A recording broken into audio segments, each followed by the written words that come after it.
Is it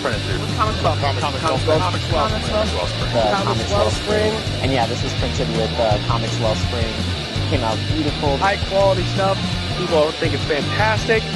All the books that you see at my table are through Comics Wellspring.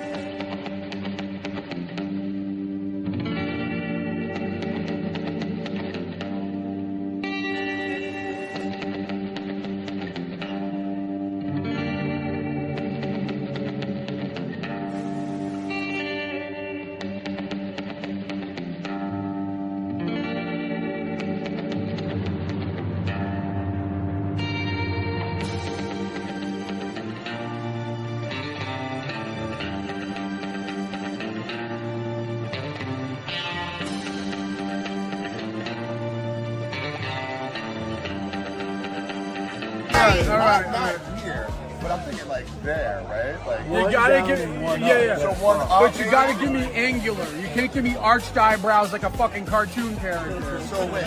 You gotta give me angular eyebrows, and one of them's gonna be arched like the Rock. Right? So one You gotta up, make me look like the villain from Flash Gordon. Like I'm saying, like one up and right, and then the other one like. Yeah, like questioning. You know what I'm saying? Like, and then Like the eyes. Yeah. Like he's questioning. Oh yeah, I like that. But it should be more angular, like a Like he's saying with like a V shark? shape. Oh, V, more like, yeah, more like very this. like yeah. What do you think about that? Something like that. Yeah. All right, That's a let's try Mr. that. Mix-Up. All right, we're ready to do this. We're gonna do this. All right, everybody, we're here at SPX. I am Johnny C. I'm here with my good pal Dino. They've decided by committee that I am missing eyebrows, so Dino here is gonna put some eyebrows on me. You ready? Let's do it. Let's go. I think I started this side. Yeah. Hold on, let me get the hat off. There you go. Go.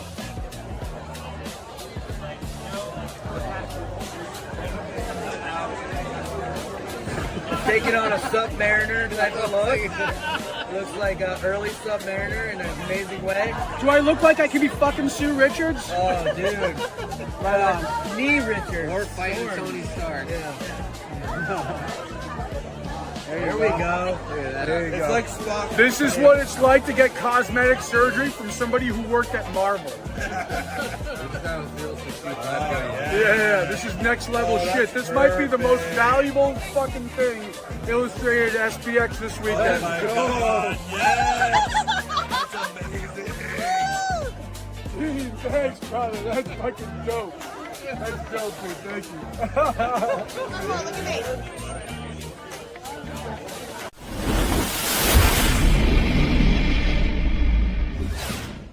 Available now in the Philview February catalog.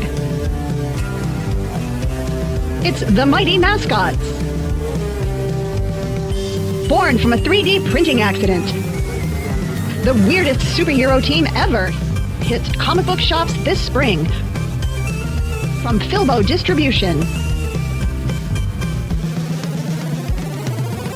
Featuring a killer variant cover by the legendary Chris Girostrugios. Ask your local shop to reserve copies today. The Mighty Mascots, Issue 1.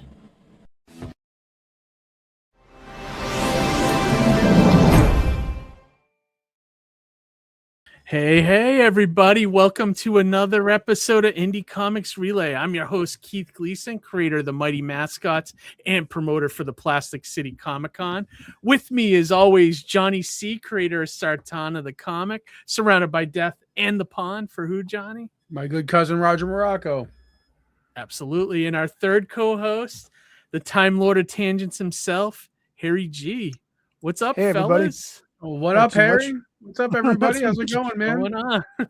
I was just realizing. Look too, what I found. what'd you see say? this? Swamp No, I Tales just seen activity you book. disappearing. It's lost in the Yeah, hold on. background. Oh yeah, I was going through some stuff in my closet. I was trying to find some transfer paper. I have several art boxes here packed with like crap, and I came across the Swamp Tales activity book, and I'm angry that I filled it out, partly.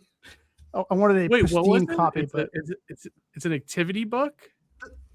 yeah, the Swamp Tales. Hold on, how can I shoot this off? Oh, What was mine. the, Oh, Swamp Tales. His book, yeah, Swamp yours, Tales. yeah. Nice. Yes, but I wish I didn't like fill it out. It's like halfway filled out. I'm like, oh, why did I do that? You know. I still And, have a couple of those somewhere in the other room. I've been cleaning a little bit lately. I uncovered a bunch of stuff too. Like I was old stuff. actually able to dig out a relic from the opening video. Yeah. Oh, Nice. very nice. You know who And- could use and Dan yeah, the Haspel's talent preliminary- there? Oh yeah, you kept the thing too. That's awesome. Yeah. What was that, Harry? Would you can come again? You know who could use that? You know who could use that talent? Whoopi Goldberg, because she has no eyebrows. She ever doesn't notice have that? eyebrows. Whoopi Does Goldberg's currently like guest starring on this like Italian like daytime soap opera thing. So I'm like actively watching her on TV. Oh, that's funny. Yeah. It's crazy because Harry says she literally doesn't have eyebrows right now. No, that's wild. Yeah. Well, part of the, I've been talking to Dean. Dean's gonna do Plastic City Comic-Con.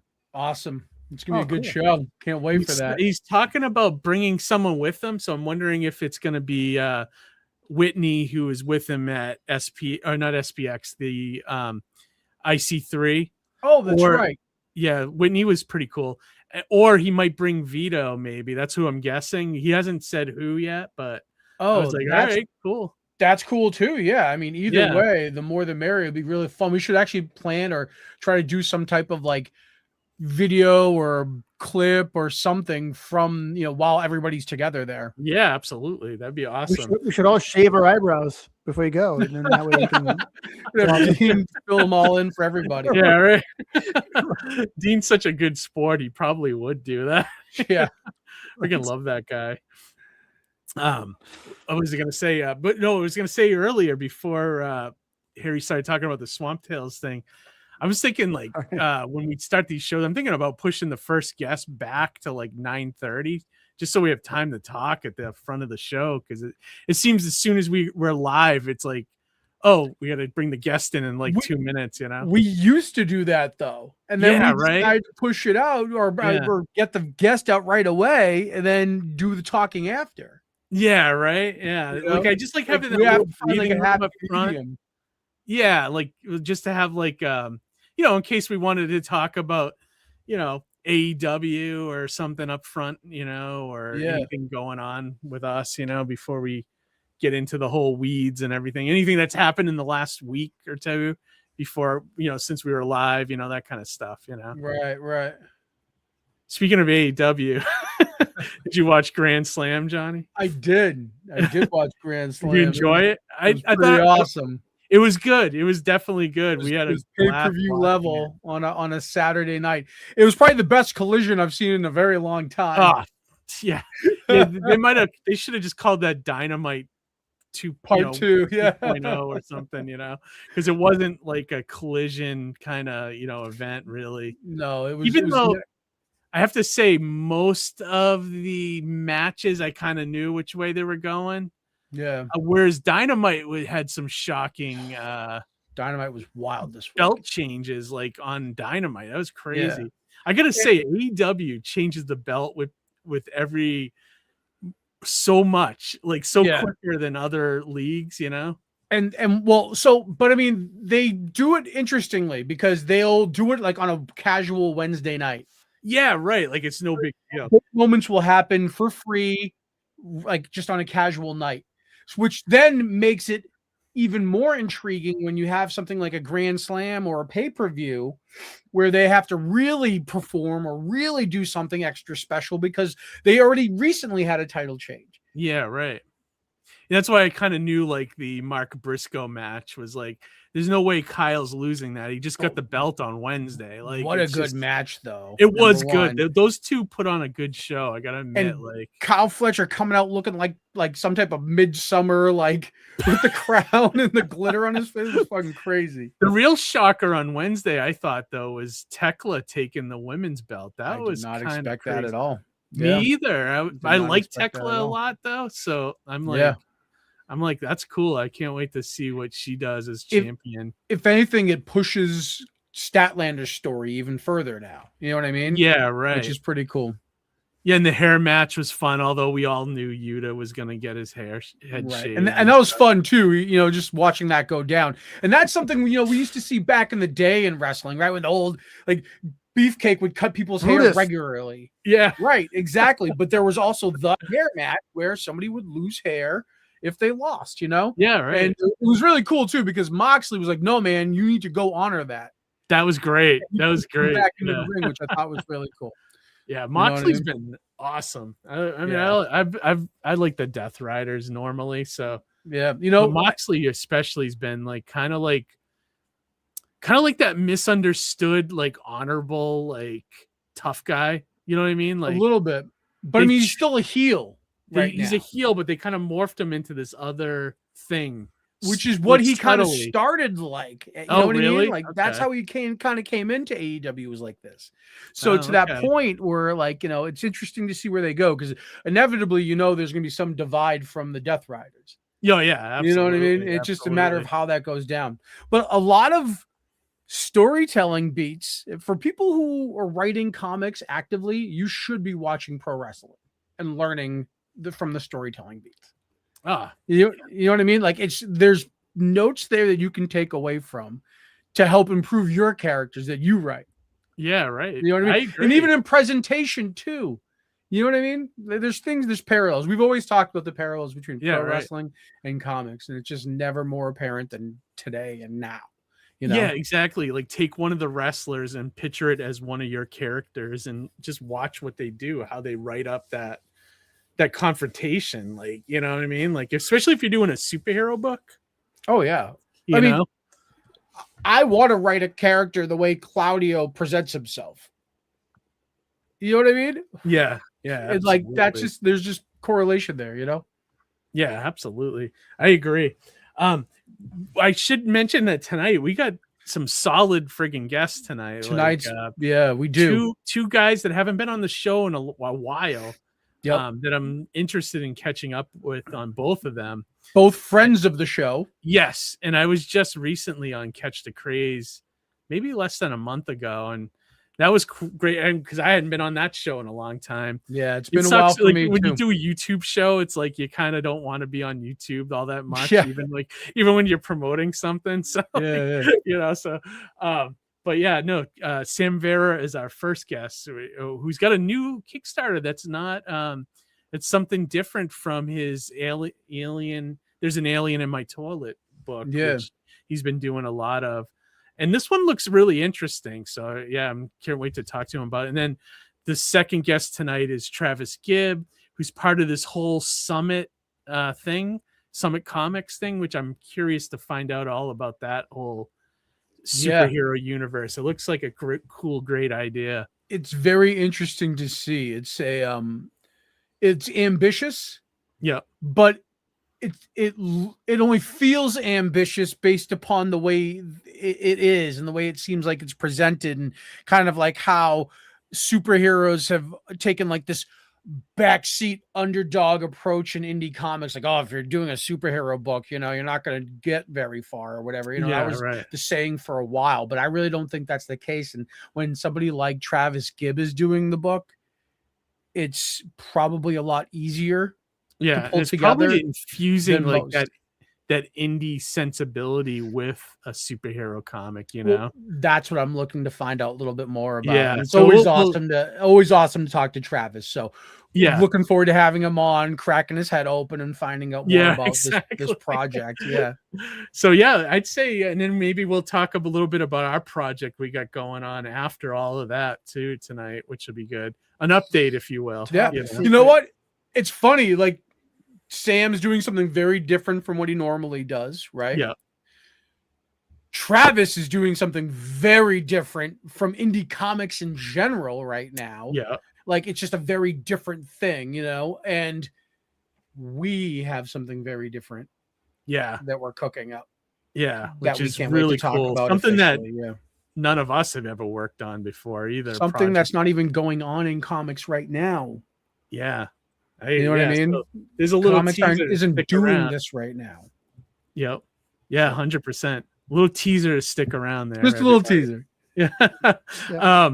All right. So without further ado, let's get right into our first guest here tonight. He's one of the hosts of the Catch the Craze podcast, a comic creator, both writer and artist. Without further ado, let's bring in Sam Vera.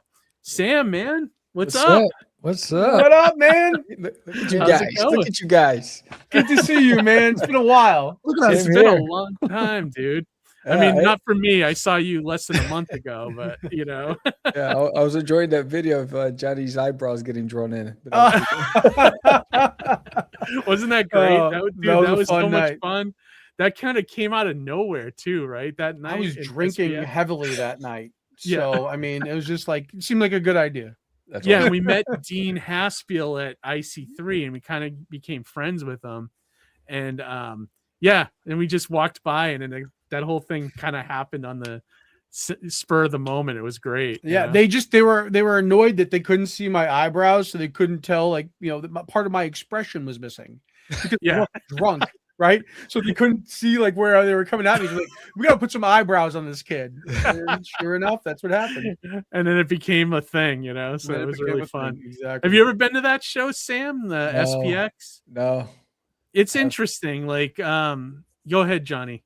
I know. Well, so finish your thought on SPX, but I actually did have a question about Sam. That's a follow up from the last time he was on the show. Oh, that I wanted okay. to get some insight for. So finish what you were going to say about IC3. I was going to first. say, if you Or, I'm ever sorry, think SPX. about doing SPX, talk with George because George like nailed what SPX is like. Like it's kind of like guys like me, you, and Johnny were kind of like, I don't want to say too good for like our product is. It's not like like Mocha. zines. It's not like zines. Yeah, like Mocha. And the crowd that goes there is looking for that kind of work. Right. You know what I mean? And a lot of that is really good because I've been reading some of it these last couple of months, catching up on all the stuff we got from that show. And I can see why people like that kind of stuff. But like if you have a produced comic, Right. it kind of doesn't fly with the crowd too much, Well, like, it could, but it depends on how you're like coming at it. You know what I mean? yes. Like they like look what kind of it's story like, you're telling, and it's a things super indie kind of show. Yeah. So super indie feeling things perform really well. Like you said, Sam, Mocha is a really great example of that. Yes, yeah, But, very similar thing. What were you going to ask Johnny? What I wanted to ask you, Sam, is that, and this is kind of dating how long it's been since you've been on the show. Yeah. But one of the things you were going to embark upon the last time you were on the show was the Las Vegas Licensing Expo. Yes. Oh, yeah. And that is a very different, it's not something normally you would do as a Comic-Con kind of thing. Right. Like this is where you're looking to promote an IP or find an IP. Our friend Brian, who Keith is actually lettering his book currently. He went there to buy IPs and to buy licensing to do t-shirts. But it was very interesting because you went there to bring your characters there. So I was hoping you can kind of give us a little bit of a follow-up and button up what it was like to go to that show and kind of go with a very unconventional presentation to everything else that's on the floor there. Yeah. So it was very different from the first time I did it because I did Licensing Expo back in when I first broke out into comics in 2003, 2005, whatever. That's when I signed with Circle of Confusion, the same company that signed Robert Kirkman, right? So we were under the same management company. He took off and I'm still here. And right. It was very different. So I left comics for 10 years. I decided to get back in the game during the COVID years. Right. I was hoping that not too much has changed, but everything's changed. So while I had tremendous interest, there was a caveat. The agents that were representing the big brands, they needed to be able to confirm how many units I've sold on my own and what was my social media following like. So they you had to have like a demand that you've had to done the work that they were willing to do back in the days and not willing to do it today. So they like wanted Shark Tank. Yes, they want a sure thing, right? And they don't want to have to go and test the waters and do all that other stuff. They don't want a homegrown, right? They don't want a homegrown everything. So I had a lot of appointments and I had a lot of interest, but that was the one deal. That was the one part that kept crushing any further discussions. And then the only interest was that were willing to take the projects on were international, foreign, and I didn't want to take the risk of now I have to find a lawyer to get, protect my stuff internationally and all that stuff, whatever. I'd rather start domestically. Yeah. So that was my learning was, while everybody thought they saw the potential of it, they weren't willing to go forward unless it had a demand of its own. So they said, call us when you sell this many units, or call us when this happens or whatever, so that's what's changed. In the early days, when it was just George and myself, and we had a booth at licensing at the Javits Center, and I had a laptop with a flash animation that I did of the characters of Duty, and I had Warner Brothers, Disney, I had everybody interested. That's why we signed with Circle of Confusion, because they started representing and negotiating. Oh wow! And what sucked about it is, we were so close to a deal, but then they changed management at all the companies simultaneously, and Kids WB was dropped, and they decided to go a different route. So anything on the table, the new acquisitions team didn't want to look at anything that existed, and they moved on. So that was one of the reasons why I left comics, because I worked so hard, and we were doing like 20 conventions a year. We're doing all this other stuff, and I was burning out. And yeah, and you probably were disheartened by that whole situation. Yeah. So then when I came back, I said, "Oh, licensing must be the same." Nope. Yeah. No, I got a friend that is a screenwriter. Like, he's actually got some stuff that's like in the works, and same thing. Like, he gets so close at something, yeah, and it's about to be made, and then it just like something happens in the industry, or there's a change of like trends or whatever, and it kind of ruins the stuff that he started. Merger, acquisition, whatever.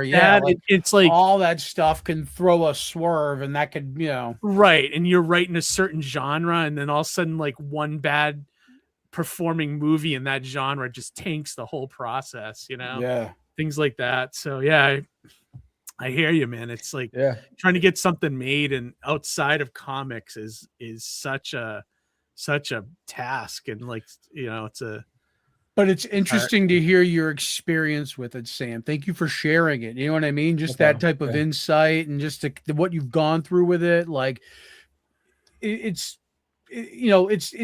walk the steps that we don't have to take in some ways. You know what I mean? Yes. Exactly. Well, learn from my failures. I didn't want to say it like that, but I mean, you've got experience, and you're offering insight that's valuable, right? That you actually put a lot of time, effort, and money into, that you can share that knowledge with us. Do you what dragged you back into comics? Oh, go ahead. Oh, sorry. Go ahead, Keith. No, I was wondering what dragged you back into comics after you. I just love it. It's the love, right? Yeah, it's the love of So I mean, I left comics. I mean, it was that final year is when I was told that all the studios have passed. We were close, and everything that changed, and I still stood in contact with some of the people that were with these companies, but they moved on, and then that year was a tough year. And it just took a toll because I work full time, and I was spending a lot of money. And I mean, at that time, I was doing radio, TV, newspaper. I mean, I was always in the press pushing, and it just didn't happen. And then it just left a bad taste in my mouth. I left for 10 years, and then trying to come back, I felt like a stranger. Like it was like I felt uncomfortable coming back. I was like, how do I get back in this game? So much has changed. And it was Mark Torres. We had a radio show, The Comic Novice. I know Mark. Yes. He when I posted on social media, and I haven't posted in years. And I posted, I say, and I'm coming back, and I'm going to do my first appearance at the Kids Comic Con. And Mark's like, hey, you want to announce your comeback on my radio show? I was like, yeah, sure. And so that was my introduction back into the game. And I needed to finish what I started with Duty, with Forbidden, and with Cosmic Wars that I have going on right now. I feel like, if you got the creative comic spirit in you, it's hard to give it up. Yeah. You Never might goes stop away. for a while. Yeah. Yeah, you might stop for a while, but it kind of you feel empty because you're not doing it, Yes. and then eventually you end up coming back to it because there's something there, like a love for it. What honestly, everybody wants to sell their IP to something else, but like just the simple fact of like creating something and writing, crafting a story, or like even when I like on the side, if I read a comic, like from somebody else or another creator, when I finish it, I'm like, oh man, I gotta get to work, like because I feel like just rejuvenated from that, like so. Yeah, I totally get that. What I was gonna ask though, was, would you like as an indie creator and like somebody that is looking to to move your IP into other other forms of entertainment and stuff, would you recommend going to the licensing convention? Like if other creators asked you, it's like, hey, is this worth doing? Do you think it's worth doing, or do you think it's better to develop it on your own and kind of? You can go. I wouldn't invest in a booth. What I would do is I would go there, and the great thing about the Licensing International, they provide you with a platform where you can connect with all of the companies when you register with them, and it's an app, and you can set up appointments. So you can go there, with your book bag and samples. I would take sample kits with you. And you go and set up meetings with the agents, with the acquisitions teams or whatever, and then ask them what they're looking for. This way, you did the legwork. You don't have to worry about spending $10,000 for a booth, right? And hotel stay. That's not even hotel stay and propping, right? So it's right. Yeah, they'll be crazy. And so right. So I would go there, do the legwork first. Go out there, make some connections. Get some advice.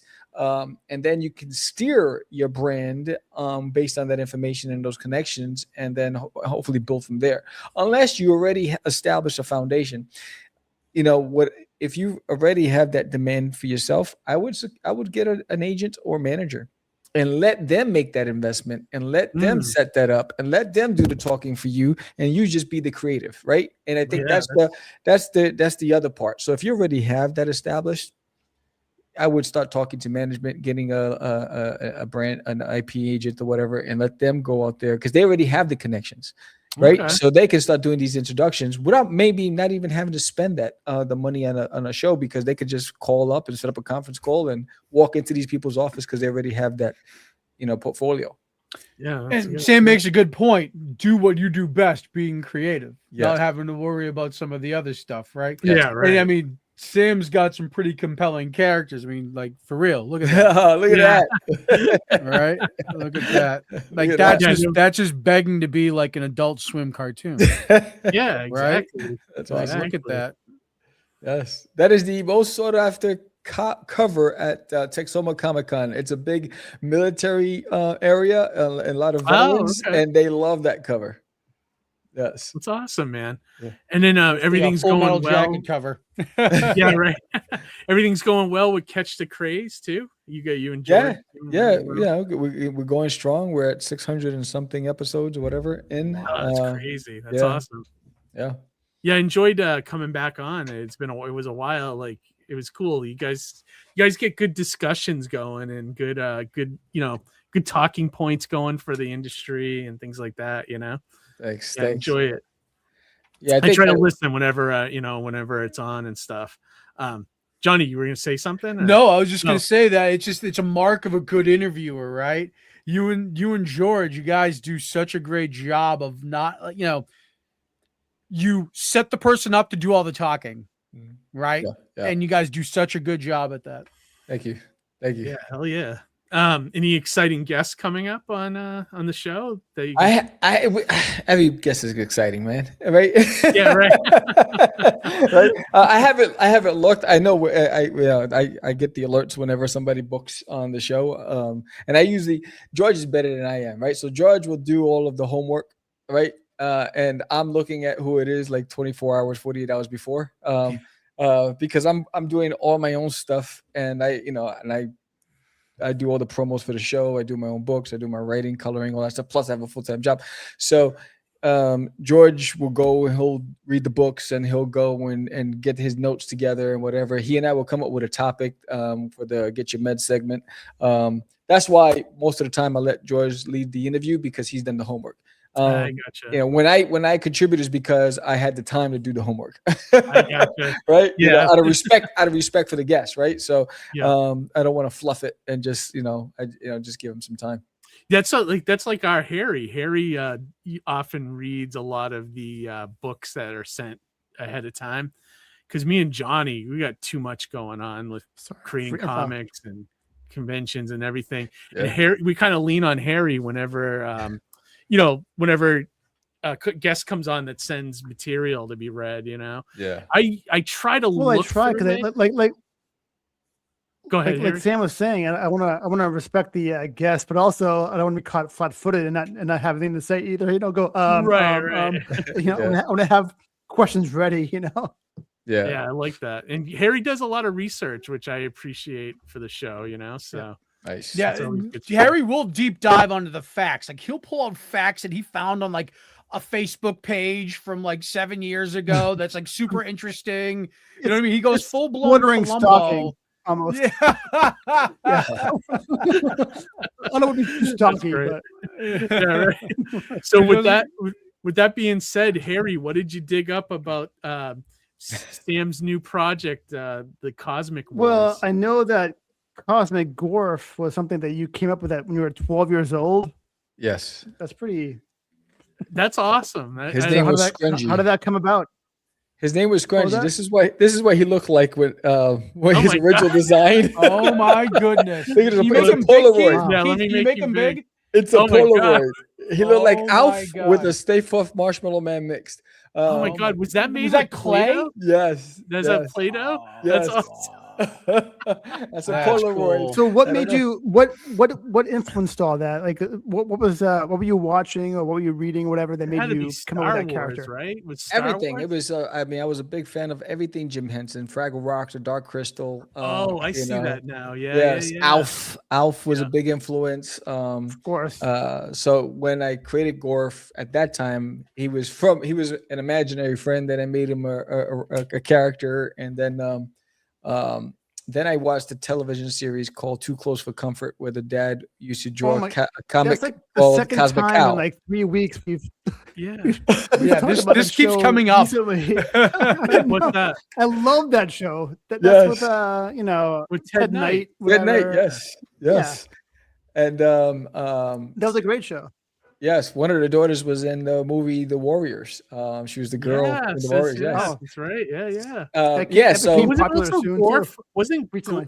the name Gorf? Wasn't that also a video game? Gorf was a video game. Yeah. Yeah, I remember. There's that. also a video game called Cosmic Wars from the Oh, yeah, 70s. Yeah. Yeah. Okay. Yeah. So Remember when I first heard the name, I thought dwarf on golf. It's a different thing. yeah. So it was that show. He drew Cosmic Cow, and I was like, oh, I gotta change my name. It's got to be a cosmic in there when I was a kid, and I was like, so I became Cosmic Gorf. And it was him. It was actually that show that I realized that you can actually make a living being a comic artist, because he was a comic strip artist, and that's when I was like, Mom, that's what I want to do. Oh, nice. Yeah. And so that was the influence behind it. And then it evolved. And so when I started fleshing out the story, I was like, all right, Cosmic Gorf, he's got to be a hero. What is he protecting? And then that's how I created the Arthenian Star. And then it just evolved. And now, then I added the love interest, which was Princess Reina. Then I added something traumatic where causes him, it starts off where, there was a great battle. The king fell in the great battle, and Gorf blames himself because he didn't get there in time to save him. And that was his job. And so Gorf goes into exile.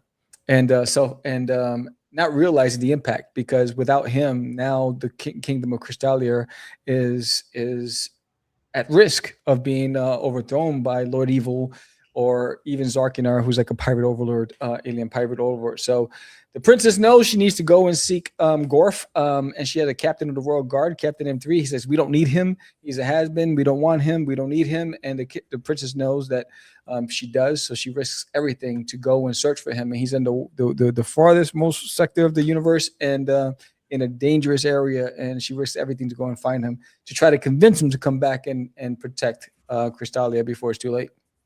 Oh, that's awesome. So I love that this character's been with you since you were a little kid. That is great, man. That's one of the things I wanted to bring up. Actually, I have a couple of things I wanted to say. Number one is it's awesome that you've conceived this idea with the innocent childhood mind of yours, like originally, right? But now you're old enough to know better to develop the story to its fullest extent, right? And make it as awesome as possible. That's awesome. So it just goes to show how genuine this story is, because it's coming from, literally your child mind.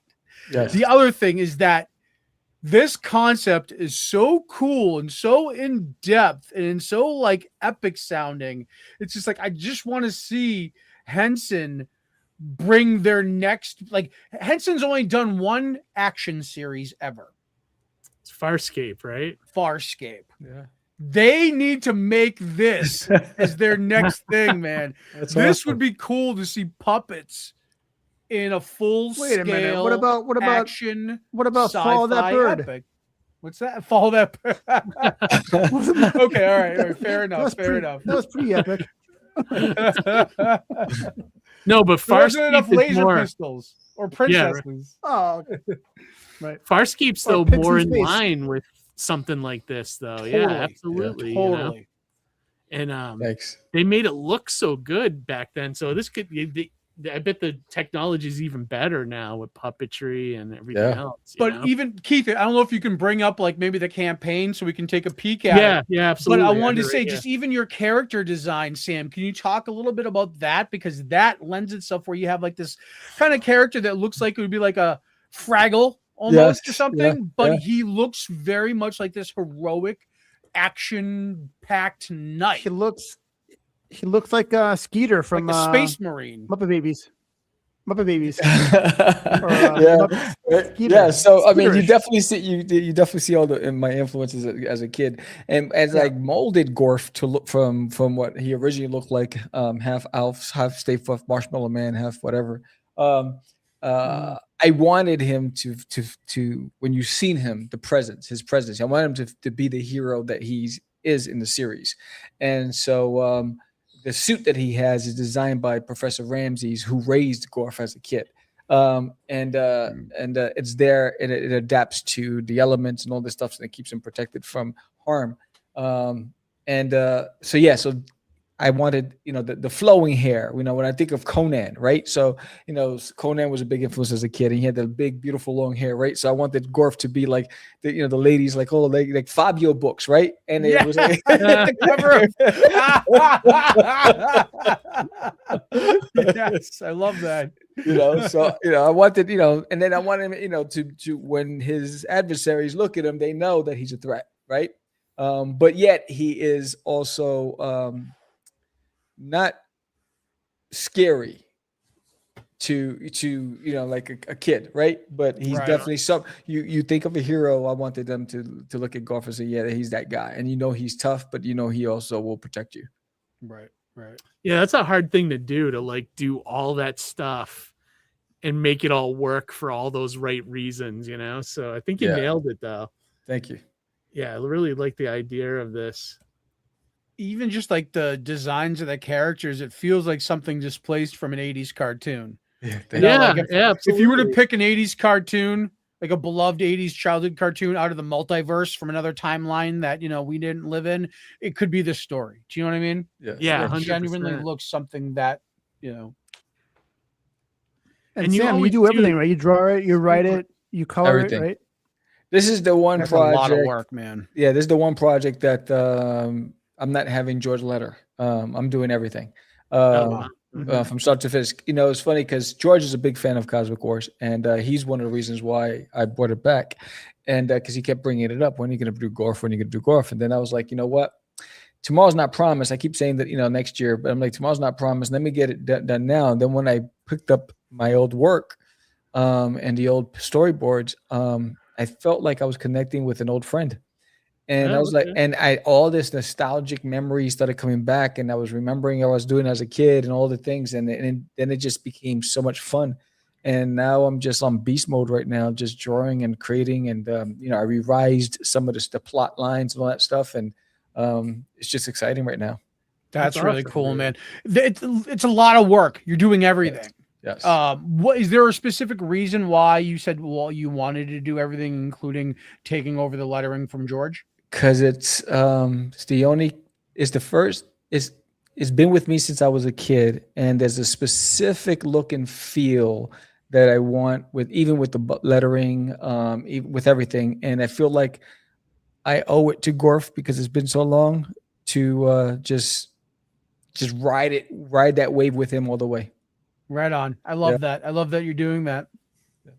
Yeah, no, definitely. And you always offer a lot in your campaign. That's what I appreciate, man. Like you do, you go balls to the wall, which I gotta commend you on that as well. And you've already smashed your goal, and you just launched, man. So congrats on that. It just launched, 4 days ago, and everybody who backs the campaign physically is going to get this 4-inch Cosmic Guardian Defenders of Freedom sticker, which is as big as my face. Oh wow, look at that! Everyone gets that awesome. Free, and cool. and anybody who pledges 25 or more will get this exclusive trading card as well. Oh, nice! Yes, look at that. Very cool. And then if anybody's watching and pledges tonight, you'll also get this Forbidden sticker. Boom, for my nice. Forbidden. Nice. That's awesome. Yeah. So I mean, this is, I was on I forgot what podcast the other night, and I was on The Madness, and they asked me, and they said, what is it like? And it reminded, when I started drawing this again, I don't know if you remember when you're a kid, when school breaks, you go home and you change and you get your bicycle, and your buddy comes over with his bike, and you go out and start, and you make sure you have your chips and you have your 25 cents drink, and you just go off, and your parents don't know where the hell you are, and you just drive right forever. Then you sit. Yeah, you're halfway across the city. Yeah, right. You're just sitting on a rock, and you guys are just talking and stories and whatever. That's what it feels like. Yeah. Yeah, I don't totally get that. And there's something about too, because I've brought back stuff that I created as a kid, like my Swamp Tales was something I created as a kid. It's something about when you were a kid and your ideas are just more there's less noise in your life at that time. Yes. Your ideas are they're pure. There. They're not perfect, but you have a seed of something there, Yeah. I don't feel like those ideas come to me as much as they did when I was a kid, Yeah. I find it ironic. The same way, but it's funny because I was talking to George. I was searching Cosmic Wars on the internet, and I find it ironic that because I've released Cosmic Wars years ago, back in 2003, 2004, and Walmart.com is selling right now issue number 1 of Cosmic Wars from 2004 for $104. Oh my God! God! Somebody on eBay selling it for the $99. I was like, holy crap! I was like, yo, George, look at this. I said, they must have sold the Kickstarter. Said, yo, let's capitalize. That's wild, man. That's wild. Wild. Yes, from 2004. It's crazy. Oh my God! Yeah. Wow, that's amazing. Yeah. How cool your past coming back to haunt you. I know. And that back then, when I used to draw Cosmic Wars, all of my backgrounds were 3D generated. So I used to create everything on a computer, all the backgrounds, and then I would draw my characters over the 3D backgrounds. Okay. Yeah. In Photoshop. Yeah. Now, is this like one graphic novel, or is this going to be like a series? It's a series. Cosmic Wars is a series. This is my test, bringing it back to the public, and testing it out and seeing if there's an audience for it. And I get tons of feedback on the art. Tons of feedback on the art. My goal is to try to sell 100 copies on this Kickstarter, right? And right now, the plan for this year is Cosmic Wars 0, which I'm starting with issue 0. I'm bringing it back old school.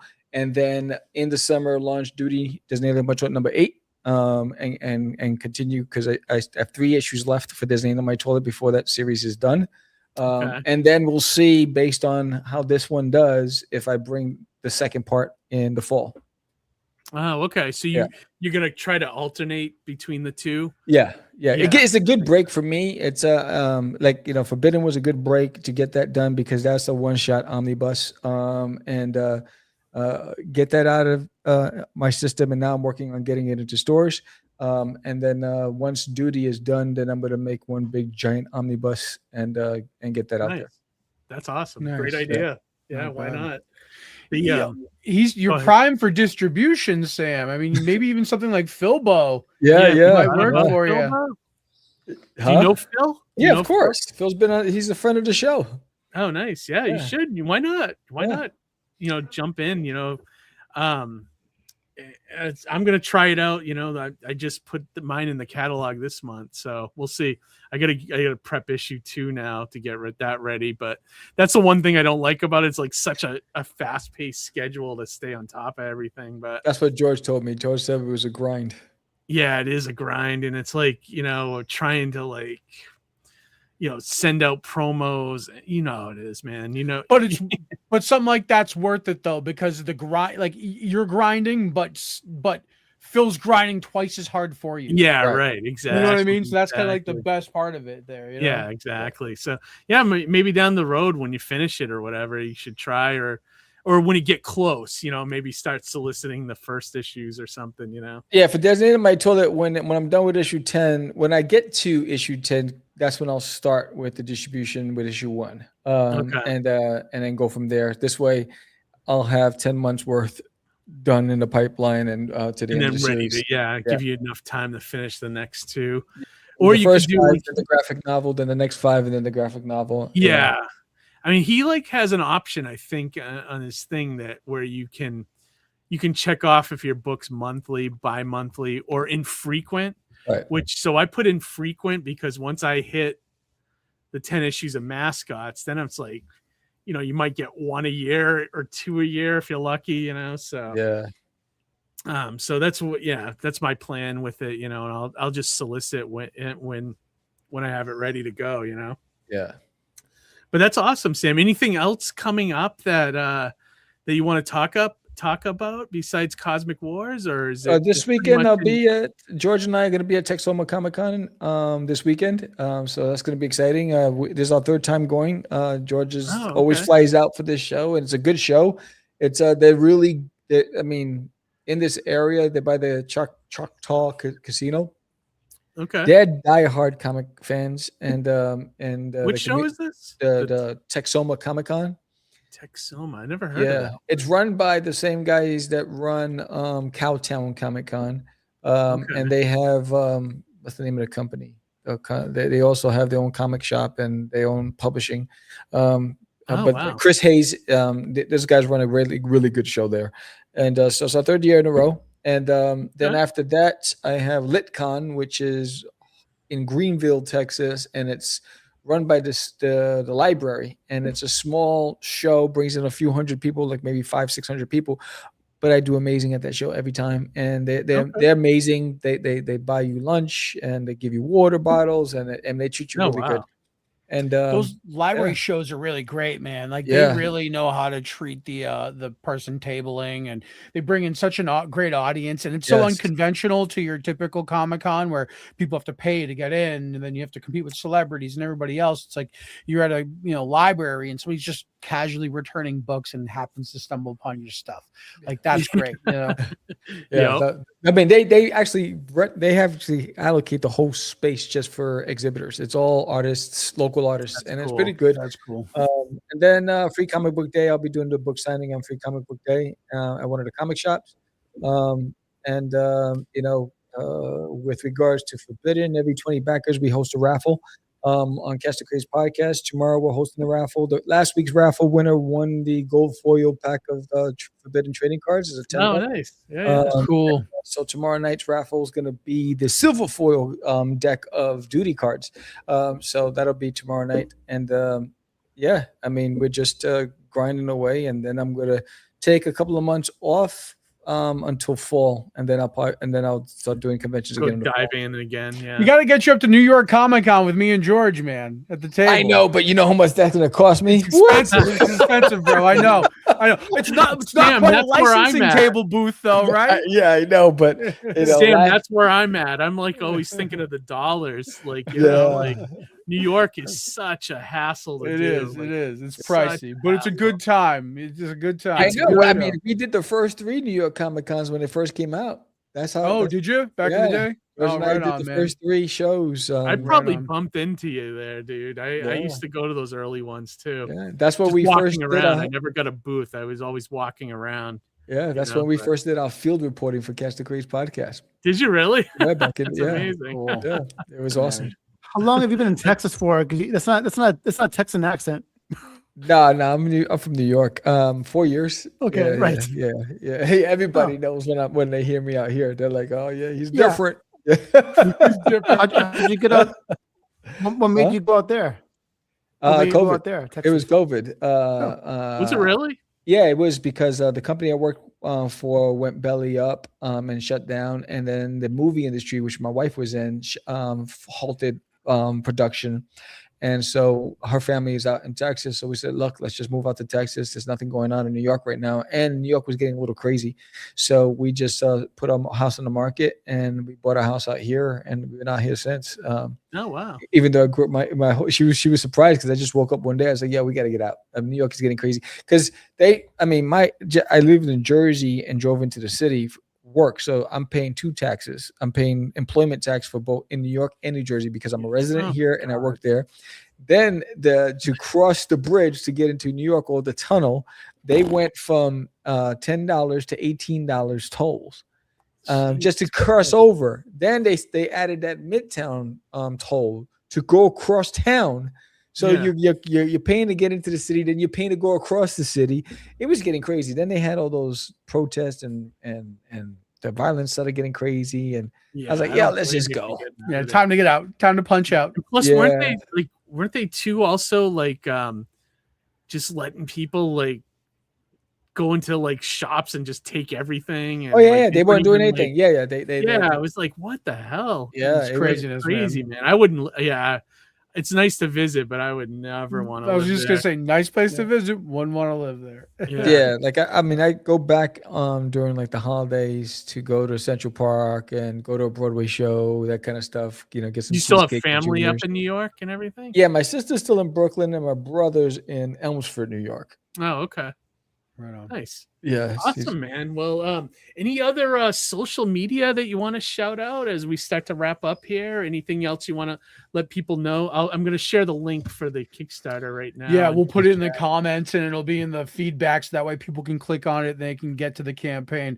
Awesome. Just because you funded doesn't mean to snooze on it. Back the campaign, get all the extra perks. Yeah, and because it's funded, you know you're going to get the book. It's already done. And he's already delivered. Like, he's going to hit, you know? I've delivered many campaigns at this point, you know? So I've done trusted name. You know? Yeah, I've done like 15 campaigns already. So, and that's the thing about whenever I open up one of the campaigns I get from Sam's, like I open up the package, it's like it's just spilling out with like tchotchkes and like stickers and bookmark and all sorts of awesome stuff. It's like Sam's campaign, you're just getting a boatload of cool shit to go with. Yeah, and I always throw in some extra stuff. During Kickstarter, you know what I mean? Yes, that's the deal. It's like the Kickstarter really is just you buying a book. I think people will think like you're not funding me to pay my rent. It's just you're paying to get the book, and that's all it does is pay for a book to get in production. It's really like thank you for helping me make the book. That's really what it is. And and 100%. again, if you're into sci-fi and you're into action and you love the things that I love, anything Jim Henson did and Star Wars and Conan and this is CosmicWars is made up of all those things, all wrapped into one. All my influences, all the best things in pop culture. So give it a shot. It's a fantastic series, and it's going to be a series. So we're starting with issue 0. I don't know how many pages, but I know it's gonna be 30 plus. So we don't know yet. So because I'm having too much fun drawing it right now. So because when I first released issue 0 in 2003, it was only 16 pages. It was an introduction. Oh wow! So this 0 is I've expanded. I've taken issue 1 and issue 0, and I'm playing around, and I rewrote the story. Everything's rewritten, everything's redone, everything's really illustrated. So there's nothing reproduced. Are you doing the artwork traditionally or computer? Are you using a computer? Or I draw everything on Clip Studio. So so I sketch freehand. I have a sketchbook that I take with me to work on my lunch break, and I'll sketch freehand. Like today, I was at work and there was a scene that I was struggling with in my head, and I wanted to capture it, and then I figured it out and I sketched it at work, and I ran here. And I went on live right before this. I went live drawing it, and so I usually thumbnail stuff in my book, and then I'll come here and I'll just reproduce it on digital. That's awesome. Yeah, all right, cool. And Sam, any other social media you want to shout out? Catch me on Cast the Craze every Tuesday night. Join us tomorrow night live at 7 p.m. Central Time, 8 p.m. Eastern Time. We're going to be hosting a raffle for the backers, and go to dutiesworld.com for all of your duty adventures, and that's where you'll catch me. So Catch the Craze or dutiesworld.com. That's awesome. And I do recommend any creators out there that watch our show, book yourself on Catch the Craze. It's another great indie focused podcast YouTube show. So check it out. Me and Johnny do it often, or not often enough, but we jump on a couple times. Absolutely.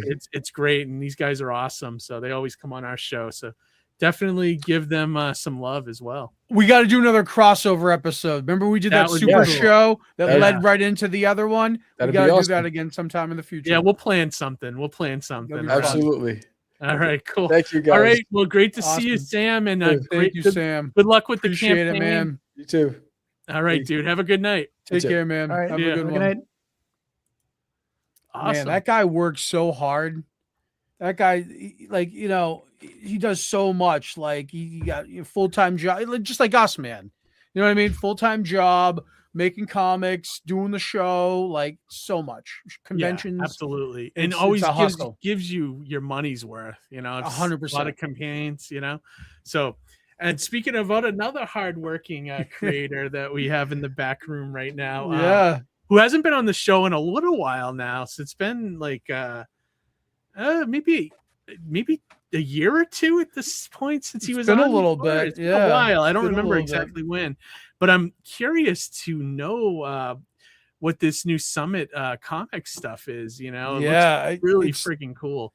It's making waves, and that's why. And given that he's a friend of the show, we had to have him on to find out from the man himself what is going on. Like how did this come to be? Yeah, absolutely. So I think without further ado, right? Yeah, you want to introduce him, Johnny? Yes. Without further ado, the one, the only, Travis Gibb. What's up? How about that intro, Travis? Well, first, let's address the lie in the room, because there's always a lie when it comes to Johnny C and our relationship. You know for a fact the only reason why I'm on this show is I am coming to New Hampshire on April 11th, and you are some fucking place else because you're a liar. You don't even live in the area, is what I'm convinced. You don't even live in the area, because if I come there, he avoids me like the plague. Where are you going to be on April 11th? Tell me. I'm going to put it in the calendar. The capital. I'm going to the capital, so you know where I am. Are you doing a show on the 11th, Travis? Yeah, I really like Little Giant's show. You're going to be a Little Giant. Show. He's bringing the whole Darkhawk team. He's bringing the whole first appearance of Carnage team. Just bringing old school comic people. I mean, the first time I went to that show, there was 4 Amazing Fantasy 15s in the room. 4. Oh yeah, isn't that crazy? I go to MegaCon. There is 1. Like this is not the same. Like it's a different group of people. I'm there, and they're like, "Who are you? Like you do what are these?" I don't. Yeah, right. I've done that show a couple times, and Jason's a good guy. I like Jason a lot. And you want to go visit Travis on the 11th of April? I'll be there. It'll be great. Oh, nice. You doing any other shows up in this area, He's Travis? like, is there a different show I can go? I can't go to any place that Johnny knows where I am. So if there's a show that I know Johnny's on the guest list, if I go, I have to avoid it because then my whole story of Johnny avoiding me would then fall apart. Yeah. And a good bit, Keith, a good bit is very important. Yes, absolutely. You can't let the gimmick die. Yeah, right. I thought a couple of times of going Terrificon, but again, if I saw you in that person, it wouldn't register. It would be like, like if an actual specter your brain would was in break. front of, like my brain wouldn't, it would frizzle out. Like, who is this guy? I wouldn't even. You'd be like John Cena. I couldn't see you. Right, exactly.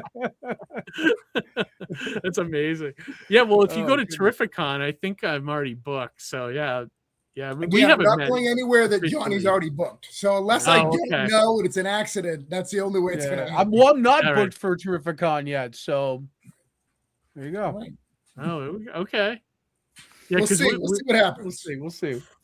Because unlike Johnny, I don't want to be the guy that never sees you at shows. Like one of these days we'll meet. I'm just going to come to your show. I'll just have to go to PlasticCon. Yeah, dude, if you want to come, let me know. Like, hit me up on the side. We'll get you a table or whatever. We'll work it out. Yeah, all right. That sounds good. I'd love to have you at the show.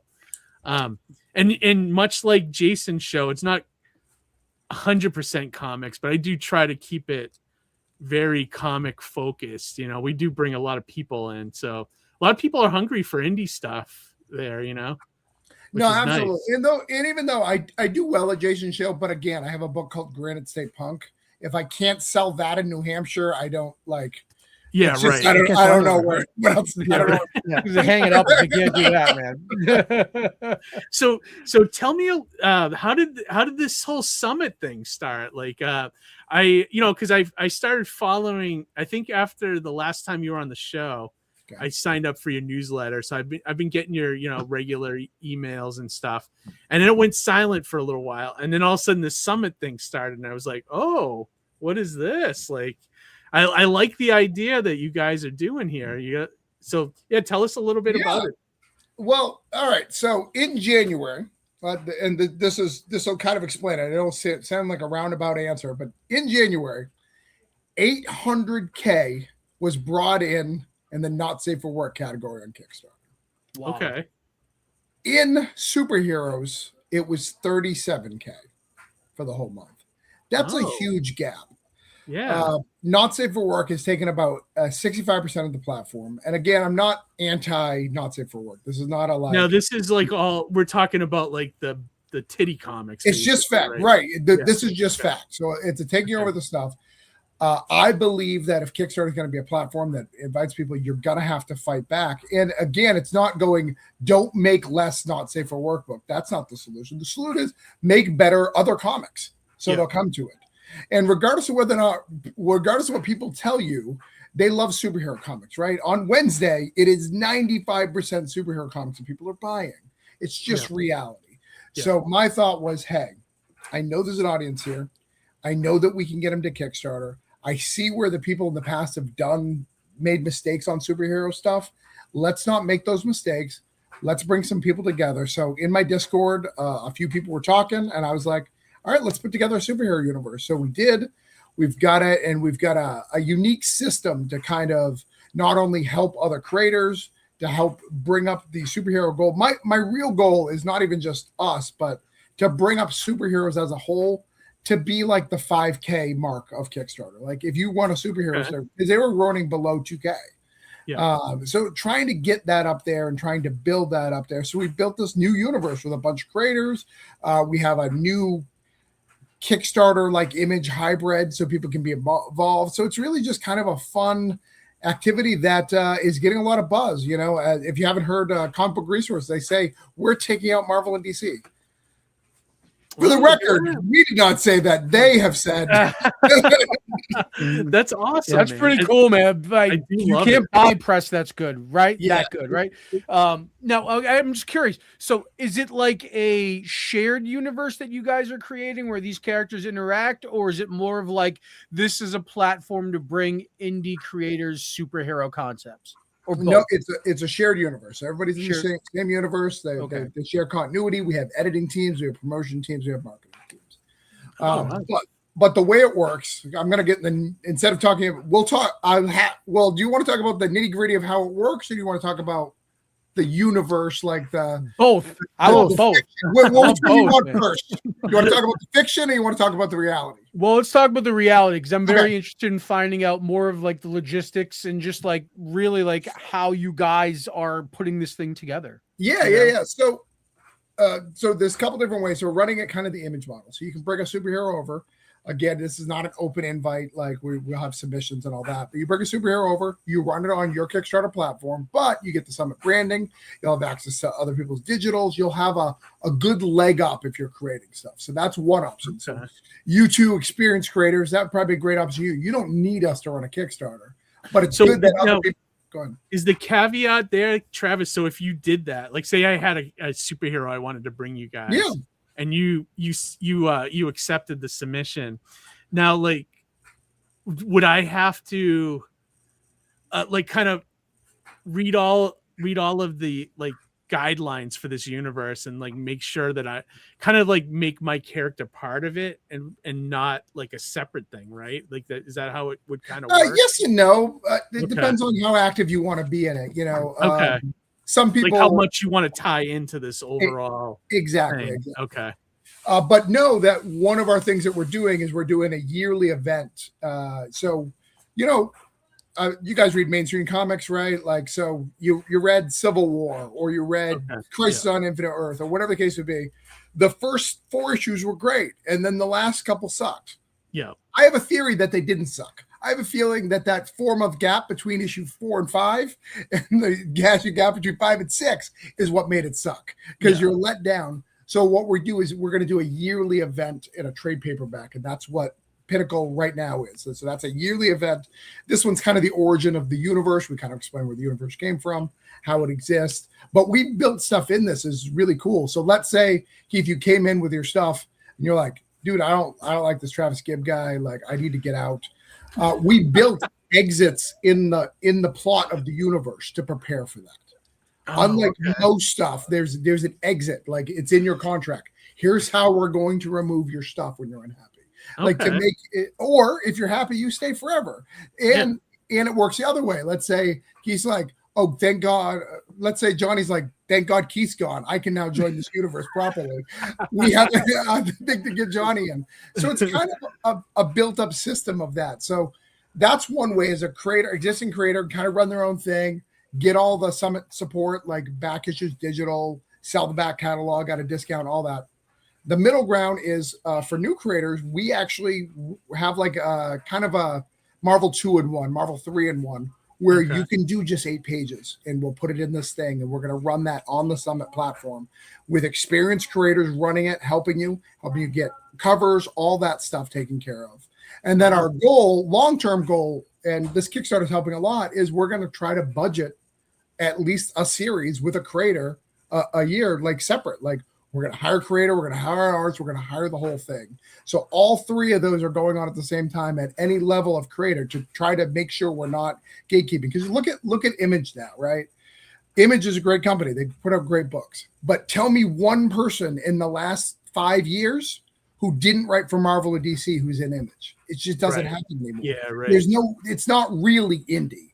So let's stop lying. Right. Yeah. it's like the alternative mainstream, basically, you know? Yeah. Yeah. Right. Yeah. 100%, man. Yeah. You got your 2 minis at Marvel and you didn't quite make it. We'll take you over here. It's kind of what it's got. Now, is there a hazing period process with every new hero? That comes of course, of course. Now, so is there equal bad guys too? Can you have is there like a bad guy universe or a group too, like the Legion of Doom almost? No, they just hang out. All the heroes are just happy. Like they just go for beers. That's what makes this so special. Is there's 0 bad guys in the whole. I imagine the creators, whoever brings their hero over, would also bring their villain over, right? Is that? Yeah, exactly. We have overarching villains. We have a couple of characters that are owned by the universe itself. Because Okay. that's another thing, right? Like, let's say people bought Malibu, they bought all these other things, they're creator owned, and you're like, oh, I don't own anything. Like, I now have to talk to all these guys. So there's a couple of things that are owned by the universe. But the goal is to do things in a modern way, you know. So event books are going to be once a year. We're going to put out that books. idea. We have 2 Kickstarters right now. Like we have Pinnacle, but there's one of the spinoff books, Granite, is literally live right now and doing well. It's at 44K. Still has about a week to do. Where it's really working. And again, it's for that way is for experienced creators. He doesn't need us to fund, but it helps. Yeah, right. No, that's awesome. I love how many creators you guys got involved with this. So I think it's like close to 30. There's only like 15 or so partners, because there's partners and work for hire and all that stuff. And again, we're even hiring some pros coming up. Hey, let's get a pro in here to help do some stuff to kind of play around and help bring legitimacy. But the goal is to really get superheroes on the map in the indie sphere. Because let's be honest, a lot of people have indie stuff. You know, you guys are old school because you guys probably remember War of the Independents. Remember that? Yeah. Dave. I'd see Dave every once in a while. He's still drawing. Like every now and then, he's like, "It's coming." I was like, "Yeah." I'm not sure I would hire you for an ongoing, bro. Like, right. Yeah, no, he's an awesome dude too. It's a really ambitious project, but like what I was saying at the top of the show, man, like if there's anybody who could pull it off, it's you. Thank you. You know what I mean? Like, and so I feel like hearing about it, and probably for some other creators out there, like, wow, this is huge. This is something that's such an undertaking. But I mean, it can work though. It could easily work, especially under your guided hand. Invincible. I mean, look at how huge Invincible is. That's like not a mainstream, universe. The Valiant was huge for a long time, so it can be done. Yeah, the key is to make it about the comics, right? Like a lot of people who make superhero comics, issue 1 comes out, issue 2 they're playing with their friends, they already have a crossover, they have like 3 crossovers before they even finish a trade. Like, right. Those are like some behind the scenes arcs that were like, hey, let's not do that. Like, that's right. Like, I get you want to play with your toys because you saw that's what you grew up with, but let's not do that. And while we're at it, let's not make toys. We don't need toys right now. Let's make a book. Let's try that. We don't need sneakers. We don't need your trading cards. We don't need the source book. Let's get the actual groundwork laid for this universe. Yeah, absolutely. I love it. I think it's a great idea.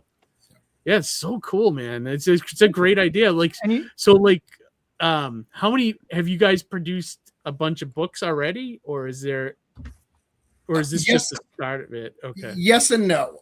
So when we launched, it was 3 people who had characters that had 1 issue out. Okay. So we said, all right, can all those universes merge? Cool. So we have those 3 issues, and then we have this thing.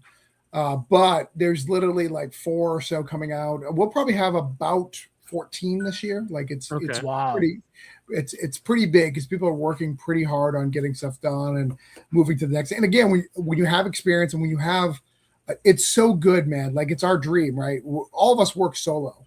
It's so crazy to be in a room. Hey, man, I need this thing. My artist is working on this. I need a character design. Can I get a character design? And there's 4 people. Dude, I would so love to design a character. Wow. Cool. Here's the description. They're designing character. They're let me get a cover. Let's get that cover up. And there's no ego. There's no like, hey, where's my paycheck? It's like, let's build the thing. We trust that money's going to come. And again, that's where, and this isn't an ego thing. It's where my trust of nobody complains about my pay. And I do a lot of anthologies. To get this far, I may have feuds periodically, but nobody's talking about my pay, so nobody's worried about that. But that's wonderful that you've just promoted this and you just created this collaborative environment, where you don't have to worry about the riffraff or the BS of just whatever or anything else. It's just like, hey, I got a cool idea. Who wants to fucking work with this? Right. You know what I mean? That's really cool. Exactly. Yeah, I love it. Isn't it? Didn't our buddies over at Homebrewed did something similar with their books, didn't they? They formed their own conglomerate. I mean, it's not a shared universe, but they they promote each other, and they help each other make their books. Basically, it is. It's kind of the same idea a little bit, but I think theirs is just a little bit more curated in the sense that it's only them.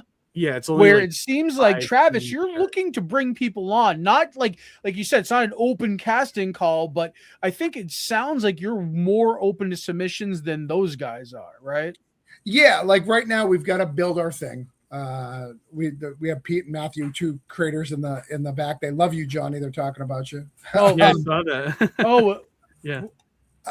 Pete Collins. Fucking Pete and Matt. Yes. We got them both. Wait, are they working on this book with you? Oh yeah, they did a book called Diabolist. It's in this book. They did 10 pages, and they're working on making it a one shot. Pete is invaluable. He does everything. Awesome. He creates so many things. I've wanted to work with Pete for so long. I just haven't him. had the right project to engage him with. That's so cool that you got two awesome guys with you on your team here. That's so cool to hear that they're part of this. But yeah, so to answer your question, yes, we're absolutely open. That's why, before we even had a book, we did a contest. We did a contest for artist, writer, letter. We're actually having a letterer contest too, just because nobody ever does that. So we did. Keith? Keith. Is that going on right now? Step up, Keith. Keith is one of Mom. the best letterers out there, hands down. I don't care what anybody says. Look at what Keith is Travis, lettered. if you ever and need one, let me know. Keith knows. Keith knows every send me letter. a link to the contest. I'll yeah, we're gonna have one because we want people, and we not only that. So our rule right now, when we open submissions, the guys are just nervous, right? We've had success, and I'm keeping them in check, right? Like they're like, "Oh my God, we've raised $20,000," and I'm like, "Guys, I've raised this much before. It goes by fast. Like it goes away so fast. You don't think it does. You get super excited, but it goes away so fast. There's easy ways to spend this. Please just trust me." You need guys like you running this that have level heads when you see that dollar amount. Yeah, of course, for sure. So we do that, but our goal, once a few books are out, because I want to make sure we have a few books out, like not just like in production, like out into the world. We'll open some submissions and we'll have a couple of people to join the present side, which is like, hey, you get an 8-page story, you can create a universe, you can be part of this whole thing. And then we'll literally take people's universe in. Our rule for that, though, it'll be one issue to start. Like you could only have done one issue outside of us, and then we'll merge it in. Because the last thing we know, like Mighty Mascots, how many issues do you have for Mighty Mascots? Like 10 now. Right, 10. exactly. Well, 10 issues is more than all of our universe. Folding you in means we're really folding into you. So let us build and do that. And it's not a slide of anything. It's like, let us grow. And then, so we have value, as much value as you have to us. And building that stuff. Yeah, it makes sense to me. You want to build a foundation, basically, like. Yeah, and not too much to mess with, right? Like if you said, if your book has all the heroes died in 1998, well, we got to figure either that needs to now happen. Yeah, or, right. Have to make some concessions. Yeah. Well, and to that point, though, that gives you the flexibility to be able to work with a lot of different people, but also not have to like abide by this very strict kind of thing. You can kind of just like flex and make it work. That way people are integrated appropriately.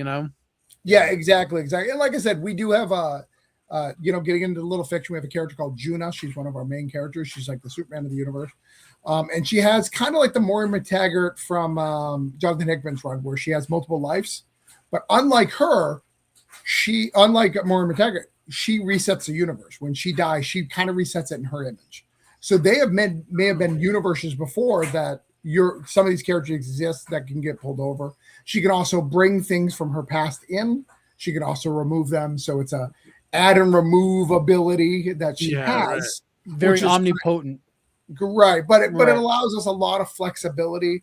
It allows us to play with a lot of things. So let's say, I probably shouldn't even say this because it's an idea. Let's say I wanted to do War of the Independents. I could say because we put like 700 there. I could say that's 700 of all the independents universes were all part of her stack at one point. And now, she's folding and we're fighting or whatever. I gotcha. So there's a lot of plot there. There's a lot of things that we can play with. And her, even though she has that ability, she's not necessarily evil. She's just trying to figure out her world. So there's a lot of fun there that we can have. And we're playing with the Mandela effect, the why things aren't right. So there's a lot of cool little bits of the universe that help us with that. That's really cool. I mean, we're kind of run the gamut, right? Like Juna is obviously all super powerful, whatever. But you have like Batman type heroes too who don't have any powers at all. It's all mixed. Yeah. Heroes, We have a right? character called the Cobalt Cricket who is kind of like a blue beetle. Actually, I saw a picture of him. I like him. Yeah, he's 100% based off of the 70s. In fact, I called that person in. I was like, "Hey, you love superheroes, but you like all the dumb ones, and I like the dumb ones too. You're a speedball guy, right? You're a Booster Gold guy. We need that guy. This universe needs that guy. Let's get you in there." My character is called Upheaval, which is she's a tech based. But I've noticed something in comics that I don't know why I didn't notice it, and I actually think it's recent, where all tech guys can do any tech thing, which is just not reality, right? Yeah, right. Cyborg can do the same things that Iron Man. Yeah, their intelligence may be different. Ironheart, all of them can all tech people can do. That's just not reality. You have multiple types of engineers. That's not real life. Yeah, right. Mine specializes in drones, but that's it. You're not going to see her solve a problem with a mech suit, right? Because that's not what she does. It's not like a Buckaroo Banzai who was a scientist and a rock star and a stunt driver and That's amazing. I like that though. That's a great idea. Make some realistic superheroes, Yeah. So I like the real, because it's still super powered stuff, but you're trying to keep a more realistic kind of tone and grounded a little bit more, which I enjoy, and I think that's kind of a that's kind of a superhero standard right now in that regard. But when we've been talking about it, but I guess, could you talk about now the story part of it a little bit more? Can you kind of pitch it from the ground up for our audience? Yeah. So, we talked about Juna. So this universe is a brand new reset of the world from Juna. So Juna has reset the world. These are the superheroes that survived it. So we have a bunch of superheroes. I think it's 20 new superheroes and villains that are introduced in this origin. That's what you're going to learn in Summit Pinnacle Presents. About all of them will have more of appearances coming in the next couple of years, but because of the reset, there was an accident of some sort of alien gooish stuff that evokes some superheroes, not everybody, but some of them. So we're kind of dealing with new superheroes being formed. They haven't been formed forever. And where it responds. The world restarted in 2012. We're catching up in 2026, where these characters are at, what's going on, and who they are, and magic's coming back to the world.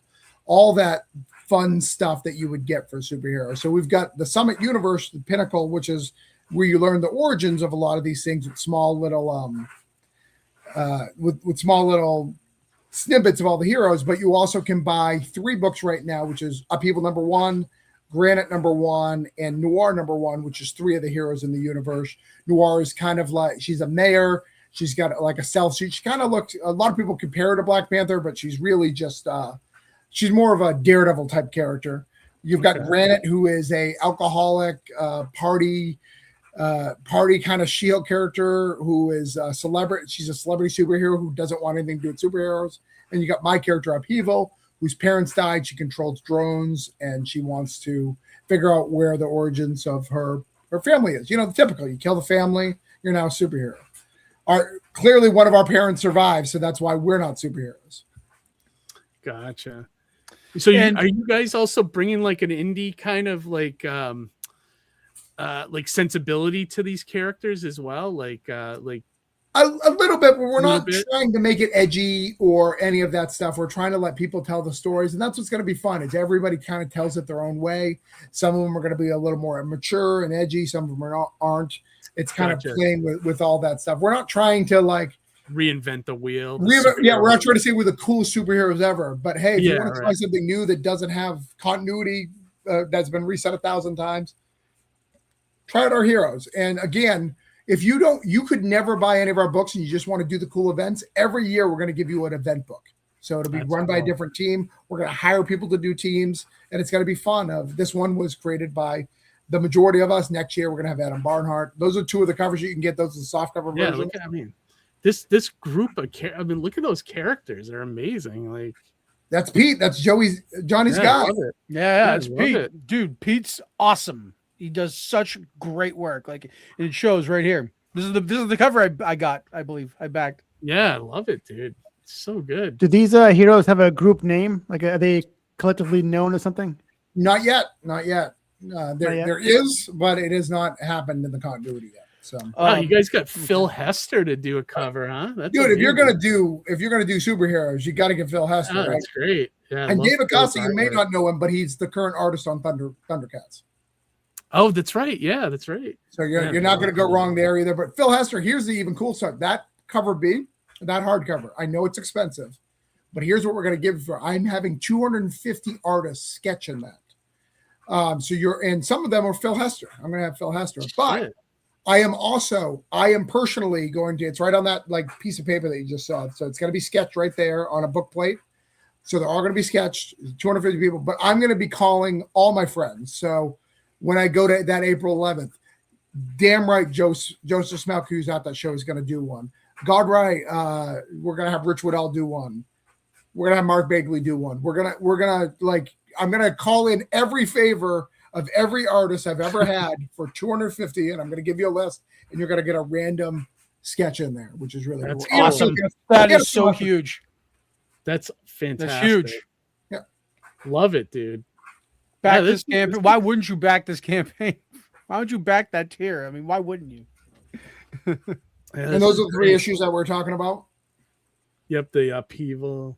Yeah, upheaval, Granite Noir. That Granite's 48 pages. Is it really? That's a hefty issue 1, man. Yep. Oh, this is so cool, man. Yeah, and a lot of these characters have nice designs. They look really cool. They really do. Yeah, we tried to make it classic designs, right? Because the modern era is kind of like the neon, like they all look like neon Power Rangers. Like that's kind of I don't mind that, but if everything looks like that, what do you right. Yeah, no. And there's different styles too. It's not like you guys are trying to keep things like this one uniform look. It's like there's, things look different. It's a wide variety. Like there's a wide palette here. That's really cool that you're mixing that. Yeah, we're not going to give it like the Marvel style or whatever. There's no style sheet forever. However, we try to make sure we have some standards on how we can do it and make sure that things are solid. For sure. But it feels like a mixtape. Yeah, absolutely. Yeah, no, I'm just looking at all this artwork. Look at that art right there. Look at that. It's love amazing. This image too with all the characters. Lining up really for cool. the cell, like the JLI kind of shot, Yeah, and we've got all the archetypes there. Like the guy in the green right there, his name's Killstrike. He's kind of like our Cable, right? He's from one of the damaged universes trying to fix it.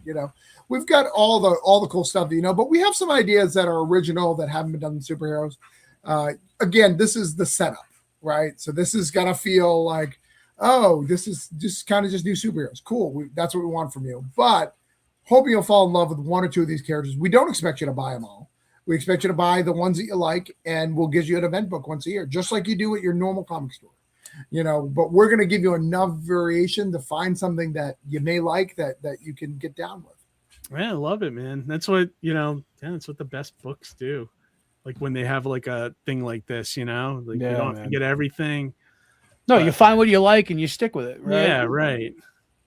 I feel like you're hitting at the right time with this, Travis, like where I feel like a lot of, like I still work in a shop part-time, and I feel like the customers coming in for comics now are looking for something fresh. I mean, I think Absolute Batman is a testament to that. The Absolute Batman effect, right? Yeah, right. And and we have a comic store goal.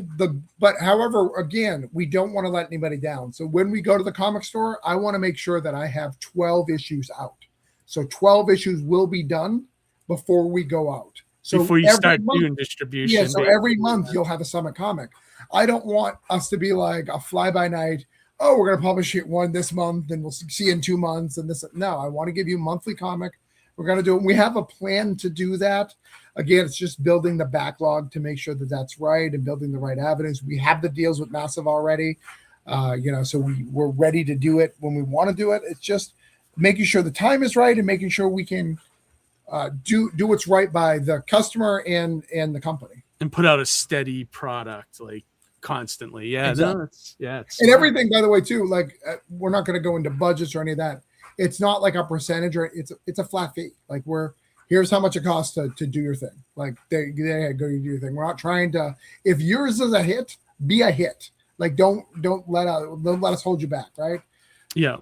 Oh, I got you. That's pretty cool. Yeah. So yeah, like you're not penalized for like selling more than this guy or whatever. Exactly. I mean, there is a little bit of gauge, but again, the gauge is very, very small. Now, does it work where like the creative teams that are, bringing a book to you guys, like a new character or whatever, is it on them to like pay their artist, pay their letter, pay their colorist, or is it like Summit going to help with that? Is that how does that all work? So it depends on what level you have. Like I said, there's the 3 tiers. There's the one where you kind of do it yourself and you fund yourself. You just want the extra oomph of Summit, right? You want the back catalog, you want the stuff.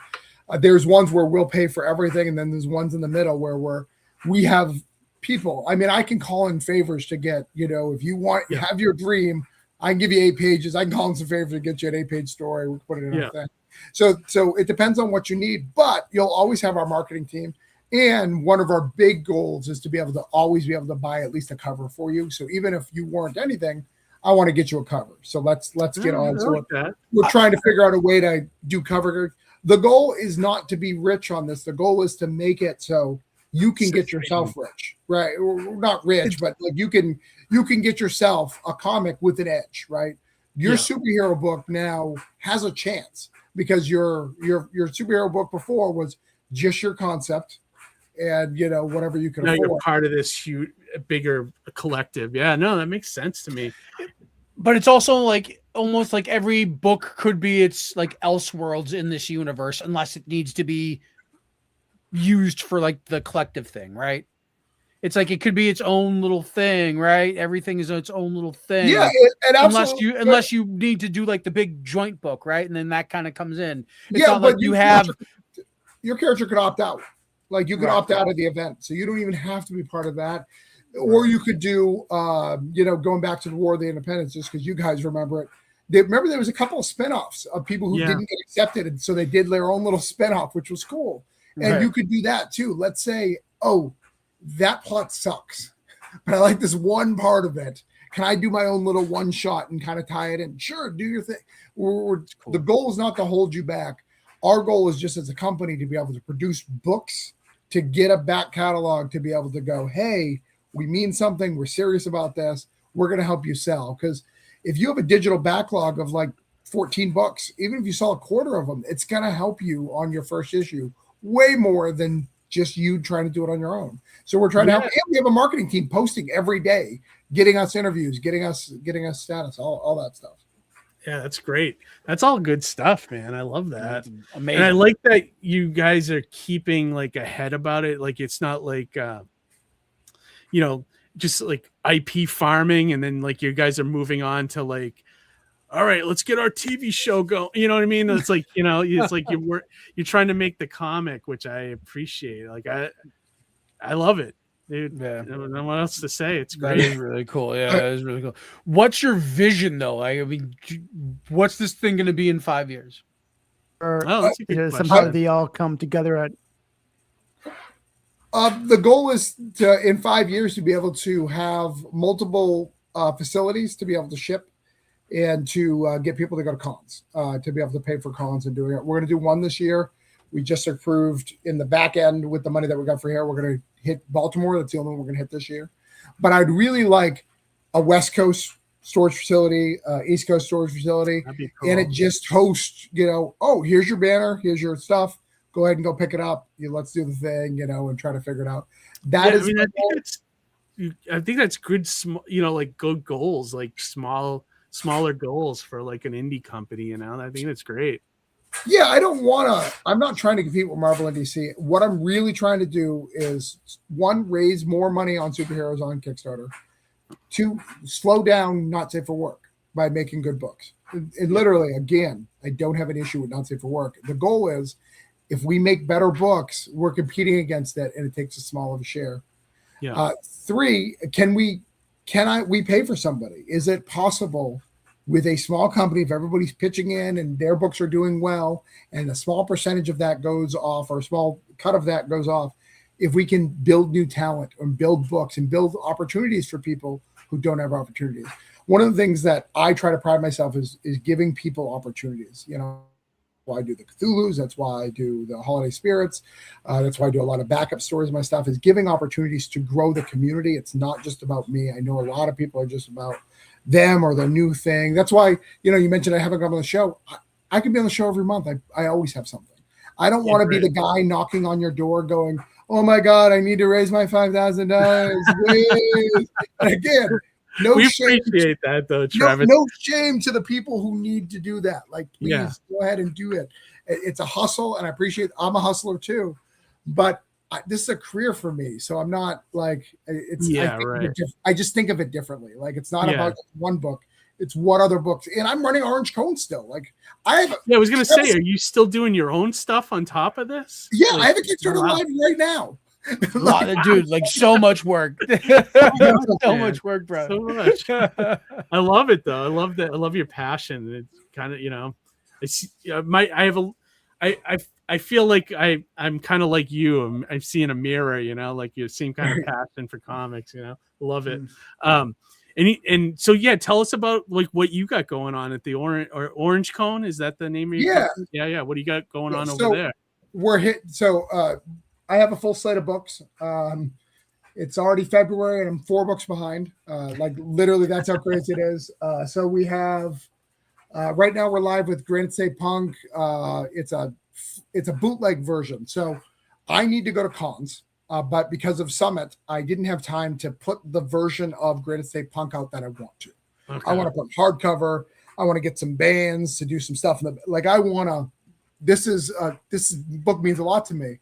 So I made a small digest that's running a week, you know, and it's literally like a punk kid put it together. Like, I love that. It looks like tape. It's literally going to be the issues. Nice. Love that.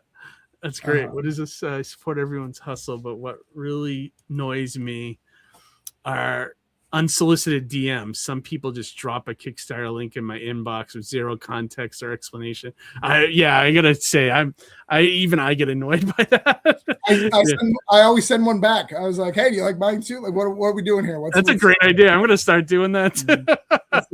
Well, I think that's like the untapped resource, is not going through your DMs on Kickstarter and just reaching out to people. Like, there's a lot of things that people just overlook when it comes to promoting your campaign. You know what I mean? The places that you don't think to post to, like post. Yeah, absolutely. Why aren't you posting to LinkedIn? You know, and at least try to do some marketing, right? If you're messaging someone privately, go, hey, this is my campaign. I know your experience. I'm not asking you to back. Can you please just look at it? Odds are they may back, but at least give me something. Instead of just like, hey, I have this thing live. I don't know you, bro. I don't care what you got going. I backed 1,300 Kickstarters. I back more people, but no. Yeah, this one is absolutely the worst. when you friend request, you approve it, and then immediately followed with a DM link. Oh my God, happens all the time. It's horrible. But I try not to do that as a creator because I know it annoys the fuck out of me. So I try not to do it to others. But you know. We just do a YouTube show, just like spam it out that way, you know. That's really it, though, right? It's the trade-off, you know. Yeah, 100%. But I back and support people who I see hustle, who are good to the community and taking care of each other. Like, that's how I decide that decision, you know. And now and then it's okay to message somebody, but again, you only message them if you have some sort of relationship to go, hey man, like you normally, like there's a couple times I've missed people's back. Hey, if I normally back your shit and I stopped and I haven't told you to F off, like come message me. Like I probably right. Those are the guys I want to hear. If you're not in that list, don't do it, right? And Yeah, again, I can't, as someone who runs a, going over my list, I have Cthulhu Invades Fairy Tales this year, 3. I have Voodoo Nations. I have an annual that we're coming out for all the Orange Cone stuff. I'm looking at my board here. I have a new book called Coins. I have an old book called Coins of Judas that's coming back with a new artist creative team because I just got the rights back. I have a book called The Federalist. I have a book called Feral Frontier, which is brand new. Nobody's heard about. I have Upheaval 2. Like, I have tons of books. I'm not just going to message and spam people. It's about building relationships, and I don't also expect you to back people because I think people get mad. Why don't you back my dude? I can't back everything, and I don't expect you to back all my stuff. Back something that you believe in and like. I really want to. That's where I'm at too. Like, money. Are you redoing Coins of Judas, or is it a continuation? It's a continuation, but we got a new art team. We took it back from Band of Bards. No harm, no foul. They're kind of slowing down their company. If you've noticed, I don't have a chill, so that's not going to work for me. So we're going to bring it back. It's currently for August, but we'll see. Like I said, by this time this month, I should be launching the actual official Greatest Safe Dog trade. I should have had the annual out. I should have had Cthulhu Invades Oz 2nd edition. Like, I'm 3 books behind in books that are done. But again, I want to be a good steward. So there's things that I want to make sure is out. I want to make sure that the products that I've done before this are of the quality. And if that quality has to wait and it puts me back, I'm sorry, I'm going to have to do that because I really want to take care of people. Yeah, you don't just want to throw schlock out there. You're doing your due diligence. Right. Yeah, I appreciate that. Your due diligence. And I'll call people out for bad behavior. So if you do that, you have to make sure your shit is not bad behavior, right? I can't call people out and then my stuff's a mess, right? Yeah, right. That's fair. I love it. Travis, do you want to share any social medias? I know, or you want to share like the link to your Substack? I know that's where. The Substack is my main thing that I like to do. It's travisgibb.substack.com. You'll see 3 things on there. One, you'll see advice. I give great advice on how to do Kickstarters, how to do some marketing. I actually just did a State of the Union of Kickstarter, like where I think Kickstarter's going, what we need to worry about, what we should be doing. Yeah. But then you'll see some marketing, and then you'll see what's coming up for stuff. So that's probably the best place. Yeah. And then orangeconeproductions.com if you want to pick up if any of those names of any of those books sound interesting, you can pick them up there. I think that's a good spot. And I wanted to say something just because I forgot. Keith, I really appreciate that. Like you pointing out that I don't do the movies. I remember one time being in a podcast like this with like 6 guys, and 3 guys right before me were just like, "Oh, I'm doing this to make a movie. This book's gonna make a movie. I'm gonna make a movie." And I was like, and they're like, "Hey, and the author, the host was kind of like, so what movie do you want to make?" So I don't give a shit if I make a movie. Like, I want to make comics. I don't care if I ever make a movie. I think comics is the best form of storytelling in the world. I 100% agree with you. 100% I don't need to make a movie. My wife would like one of those. It's something about the money, though. I don't think it's necessarily the. Yeah, right. But I don't like. Honestly, I don't know if that's gonna always be there. The way Hollywood's heading, like I've talked to people who've got optioned. They're like, it got me a nice car. Yeah, it's not like this. I'm gonna buy a mansion and dollar bill, y'all. It's like your book might get optioned and you might get like a fucking Camry. You know what I mean? And you might be lucky. Plus, you gotta look at it too. Like a lot of people have this superhero fatigue now in movies and stuff. Like that's why like things are kind of tanking now. Like that were surefire hits like 10 years ago. Yeah, I think we're in the upswing of that. I mean, I did strategically do Summit at this time. I think that Doomsday is going to get something. I think the new Spider-Man. Probably. Yeah. Doomsday and Spider-Man are like kind of guaranteed hits. Like you can't really mess up. You can't really mess up Doctor Doom unless you're really dumb, and they've been proven that they're not. Well, I mean, I guess we've messed up Doctor Doom 3 times before. Yeah, right. That's not 100% true. I don't know. I'm more excited for Spider-Man than I am Doomsday. Sure. Spider-Man looks fucking dope. But Spider-Man's going to be cool. The last Superman was fantastic, and there hasn't been a good one. So I think we're in the upswing of that. Again, I think think there is some fatigue, but I think superheroes are going to be Yeah. up again, in the I next. feel like Marvel is finally shifting to more quality over quantity, which I think is a good thing. You know, like That makes a I was difference. actually really surprised at how great Thunderbolts was. Like it was about something, you know, like, and it was like still a kick-ass superhero movie, but it was had a whole theme about, you know, mental illness and everything. It was great, you know, great stuff. Well, even Moon Knight was really cool, and I feel like it was forgotten because it was just shuffled to Disney Plus and not really like promoted very well.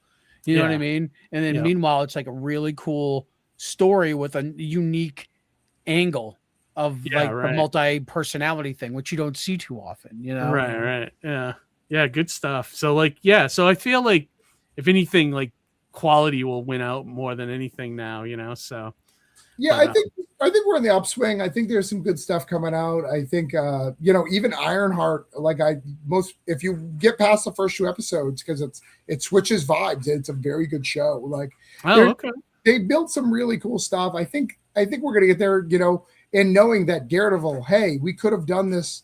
You know, everyone who watched that Daredevil season was like, some of these episodes are weird. It's because they filmed it the Disney way, and then they went to the way it should be done. I think we're in an upswing of all that stuff. And, you know, we're seeing it too. You know, that's why I think Batman, I don't know if you know this. We talked about movies for a minute. Do you know how Scott Snyder, when he stopped doing Marvel DC, how he funded it? Wait, how did he say that again?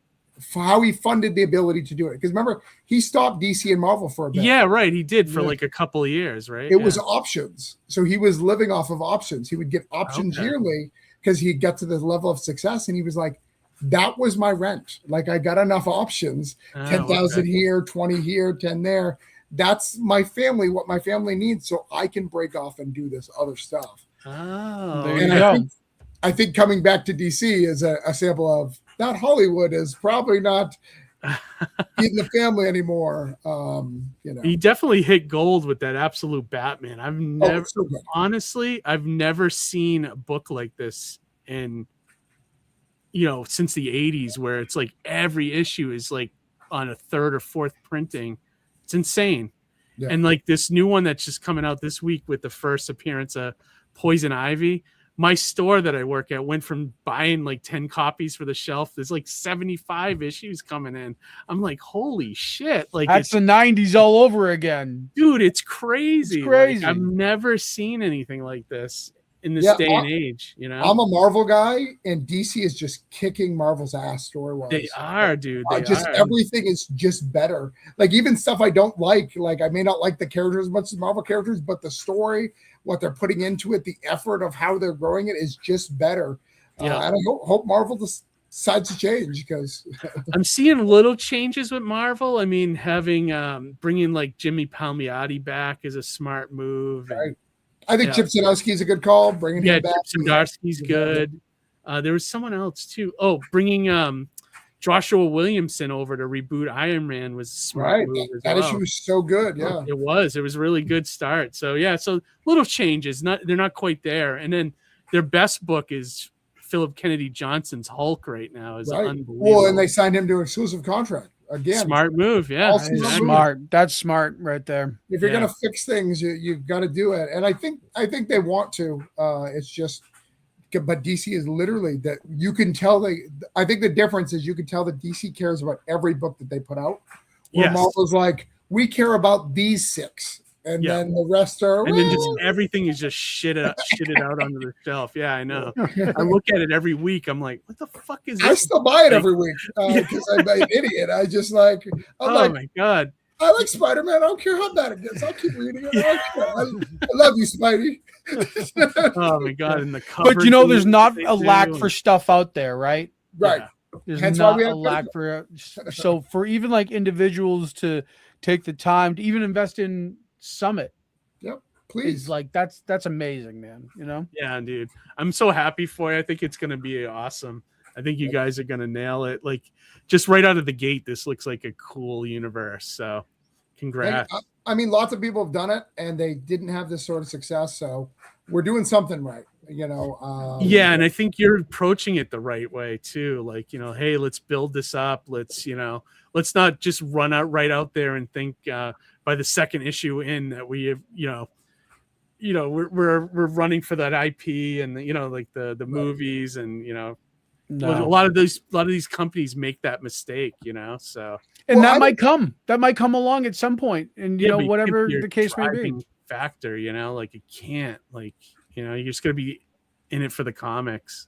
Yeah, as a creator for years, I would never write superheroes, and it took me going to my kids' school, like they career day, and they were like, "Hey, you're a comic writer, come in." And I was like, "I have nothing to sell you, and I don't make your stuff."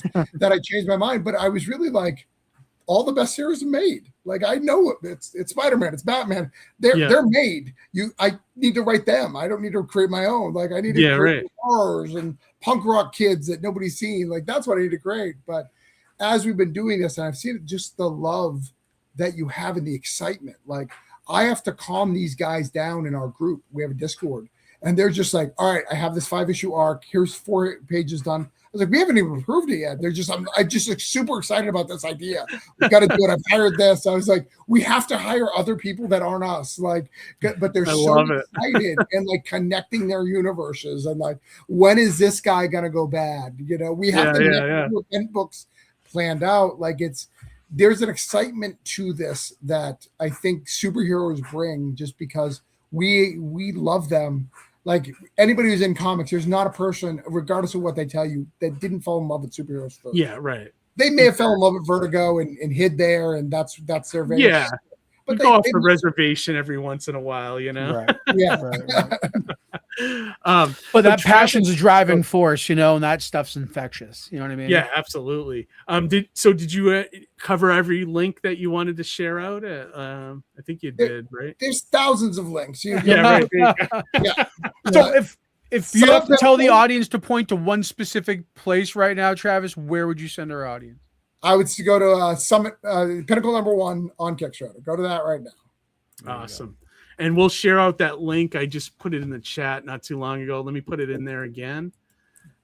Travis, it was awesome seeing you, man.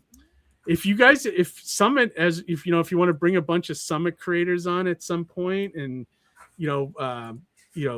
for one of the event books, let's say, or something. Pete and Matt, you gotta bring Pete and Matt on. Those guys are awesome. You want Pete and Matt? So you're making a request for Pete and Matt. Okay. Yeah, absolutely. Yeah, down the road, let's plan something. I'd love to talk to you guys as a whole and geek out about superheroes with you guys. Hell yeah. Awesome. Yeah, I actually been meaning to tell you when you go live with your stuff, you guys need to meet Michael Watson.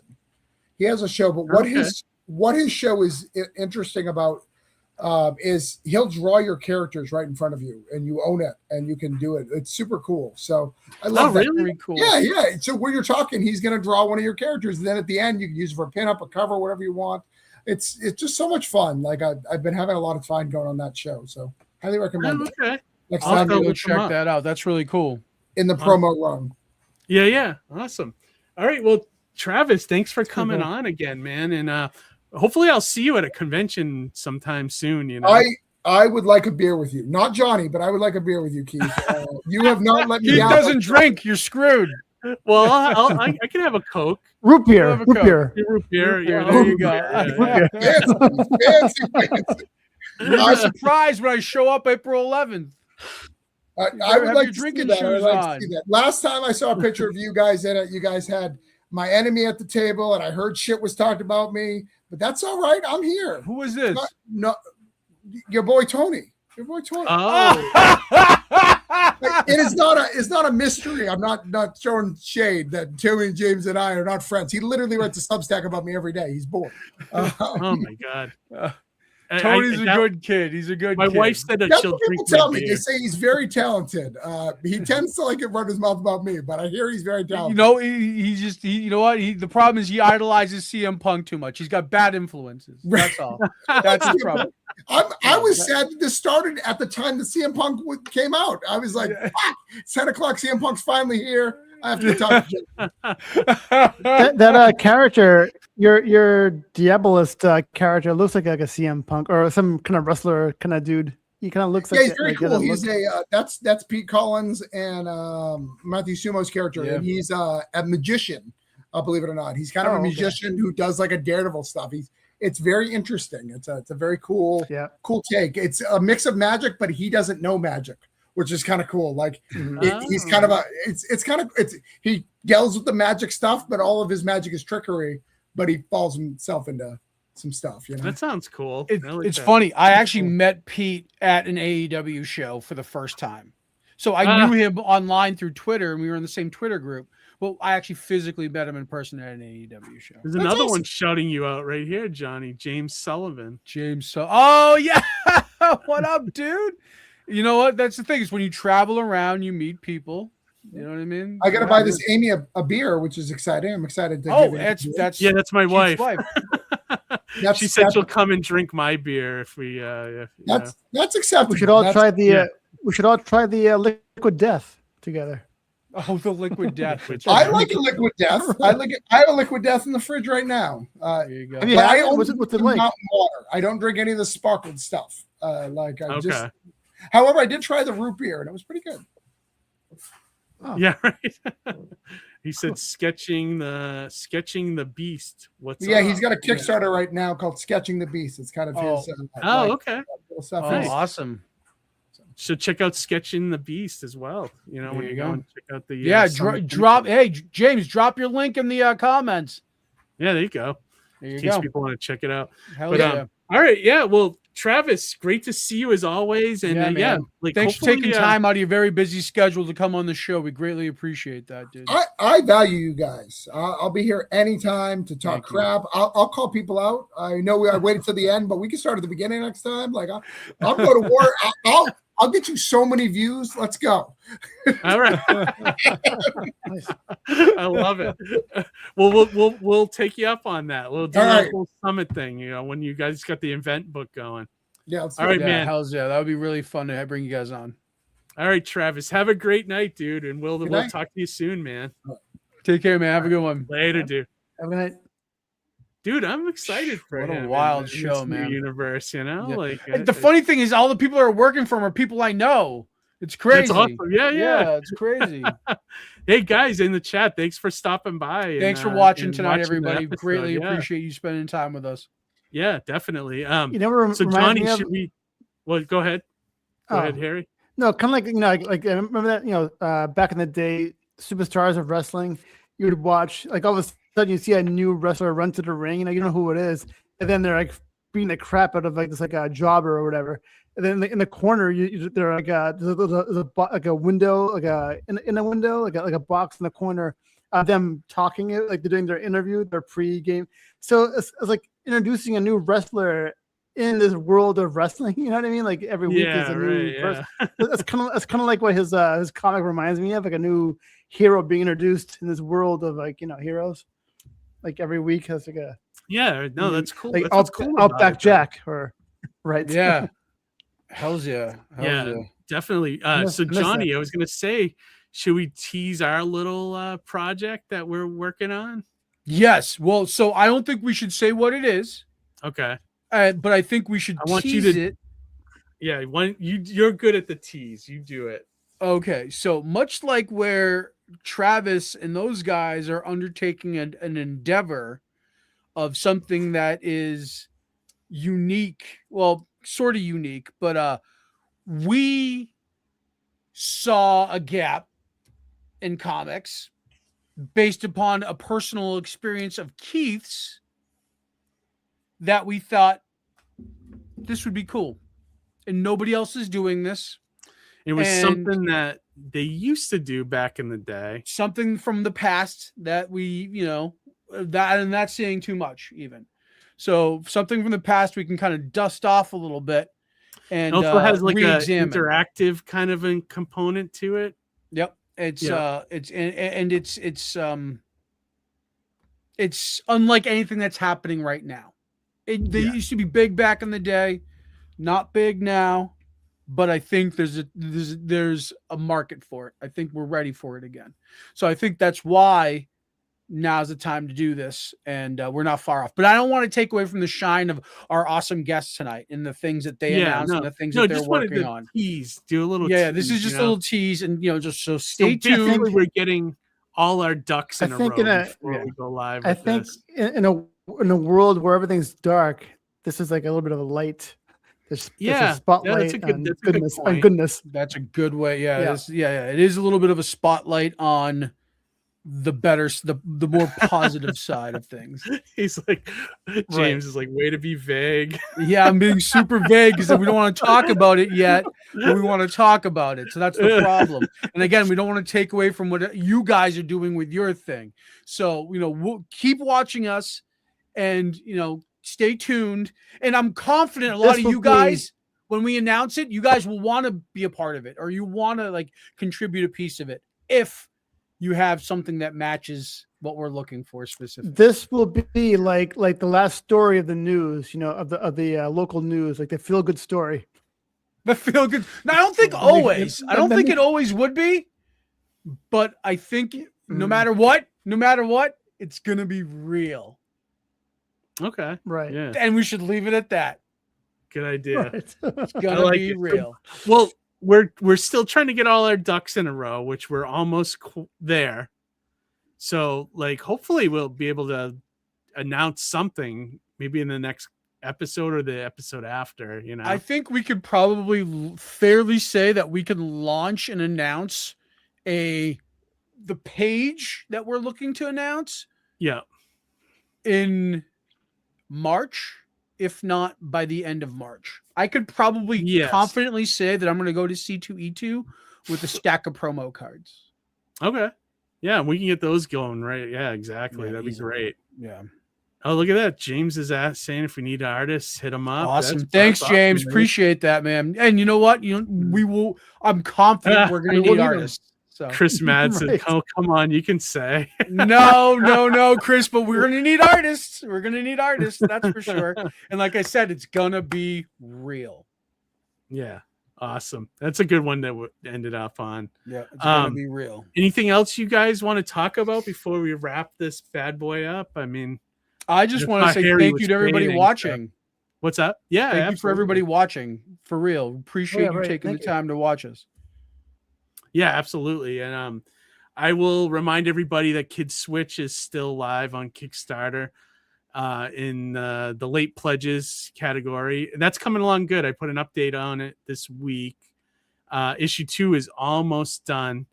I got 10 pages lettered, 17 pages of complete artwork, and we only have about 4 or 5 more pages to complete. So I was originally eyeing March, but it's probably going to be, March, but it's probably going to end up being more like April, but it'll be close. We'll have both issues. And then also ask your local stores to order Mighty Mascots from Filbo. That's live in the catalog this month. That's live. Yeah. So hopefully, hopefully, go ahead.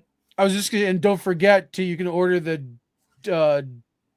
demo Gorgonzola stickers and shirts. Oh, right. Oh, yeah. Link. Yeah. I haven't heard too much from that, but it's still on there. It's on my page, so I should probably promote it more. Yeah, we should promote Harry's Redbubble link. Yeah, I always put it in the description of the video. I think it'll have keep an eye out there for any of Harry's designs. I gotta add more things.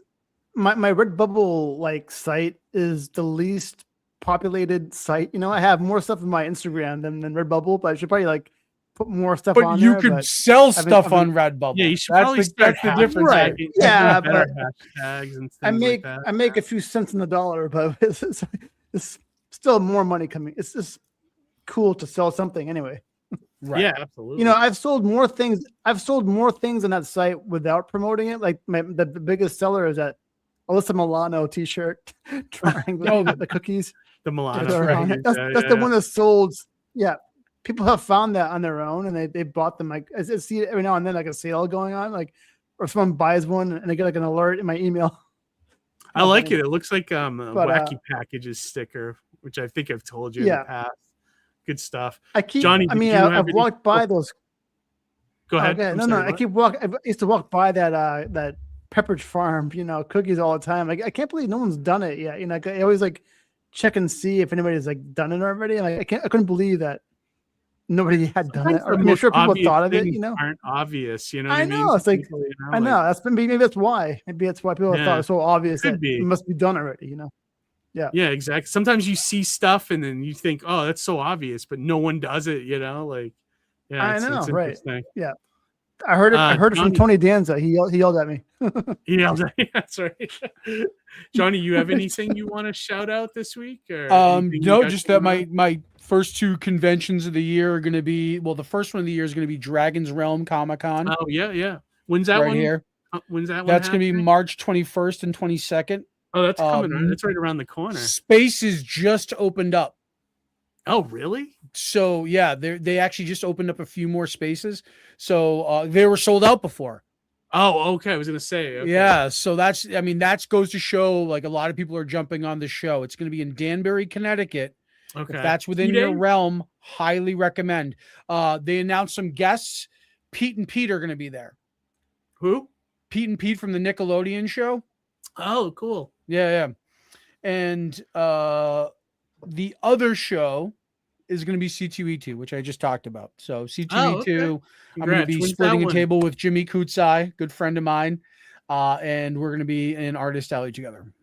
Nice. When's C2E2 this year? C2E2 is going to be the last weekend of March. Oh, okay. Yep. The only thing I have booked, I have Retro Expo, Joe Souza's show. Nice. And I have that as well. Yeah, you're going to be there. So I'll be there as well. Yeah, that's in April. I booked KidsCon Nashua because I've never done that show. So I'm going to try that, especially with the all ages stuff. I think it'll be good. And then I also signed up for Wicked Comic Con because free admission is kind of a good thing. But I'm debating on doing Wicked as well, but I got to get in touch and I got to see if Brian wants to. I'll do it soon because that's going to sell right away. For sure. Chris Mad said he'll see you at C2E2. Oh, see you there, man. Awesome. I'll tell you what that thing is in person. There you go. There you go. But I think we'll probably announce it by then. We might even announce it before then. Yeah. But anyways, all right. So if you guys are good, I'm gonna wrap this one up. I mean, and James, yes, I will be at Saratoga, and if you want to be on the sketch off panel, let me know. Sweet. Awesome. When's Saratoga? May? May. Yeah. May. All right, cool. All right, everybody. Thank you for checking out the stream as always. Like, subscribe, all that fun stuff. Join us every other Monday for a new episode. We're trying really hard to stay to that schedule, and so far it's been good. Far, so good. Yeah. We're trying to be a little more, adamant about keeping the schedule, especially the next show is going to be a pretty interesting. Now. What's that? It's going to be interesting. Next show is going to be pretty interesting, right? We have that's right. We got the wait, let me just double check, make sure that's the episode. Yeah. I think it's going to be the guy if it's what I think it is. It is the next episode. Forged in Fire episode. Fire guy from the History Channel is doing a comic, so that's going to be interesting. Now, what's his name again? I want to make sure it's the right guy. You know what his name? His name is Doug Marcada. Oh my god, that guy is amazing. That guy is the weapons expert. Like when somebody I used to watch that show and I love that guy because I'm a little worried about Harry. He's too gung ho for this. I'm a little worried about Harry being too fanboyish. He has a catchphrase together, Harry. I'm gonna try and compose myself. This guy has a catchphrase and everything. So when somebody makes like a weapon on this show, they forge this weapon and they from history or whatever, they build a katana or whatever, and the guy takes it. This weapons expert Doug, takes the weapon, and he has he might have a side of beef or a dead pig or something, and he'll slice the pig in half with it. It's this weapon with keel, the way he says kill, it's not even kill, it's a keel. This weapon will heal. The way he says it. It's amazing. This guy's awesome. Couple episodes before he comes. Yeah, I'll have to do a little bit of homework on that one too. I never watched the show. You have to. Okay. I'm a big fan. All right, and that's a good way. That's a good play. Amy's fanboy. Yeah, sorry. All right. All right, everybody. Yeah. So next episode in 2 weeks is going to be Doug Mercada from Forged in Fire from the History Channel, who's also making a comic. So. Join us in 2 weeks. That's going to be a fun one. All right. Have a great week, everybody. And most importantly, read some comics. Good night, everybody. Have a good night.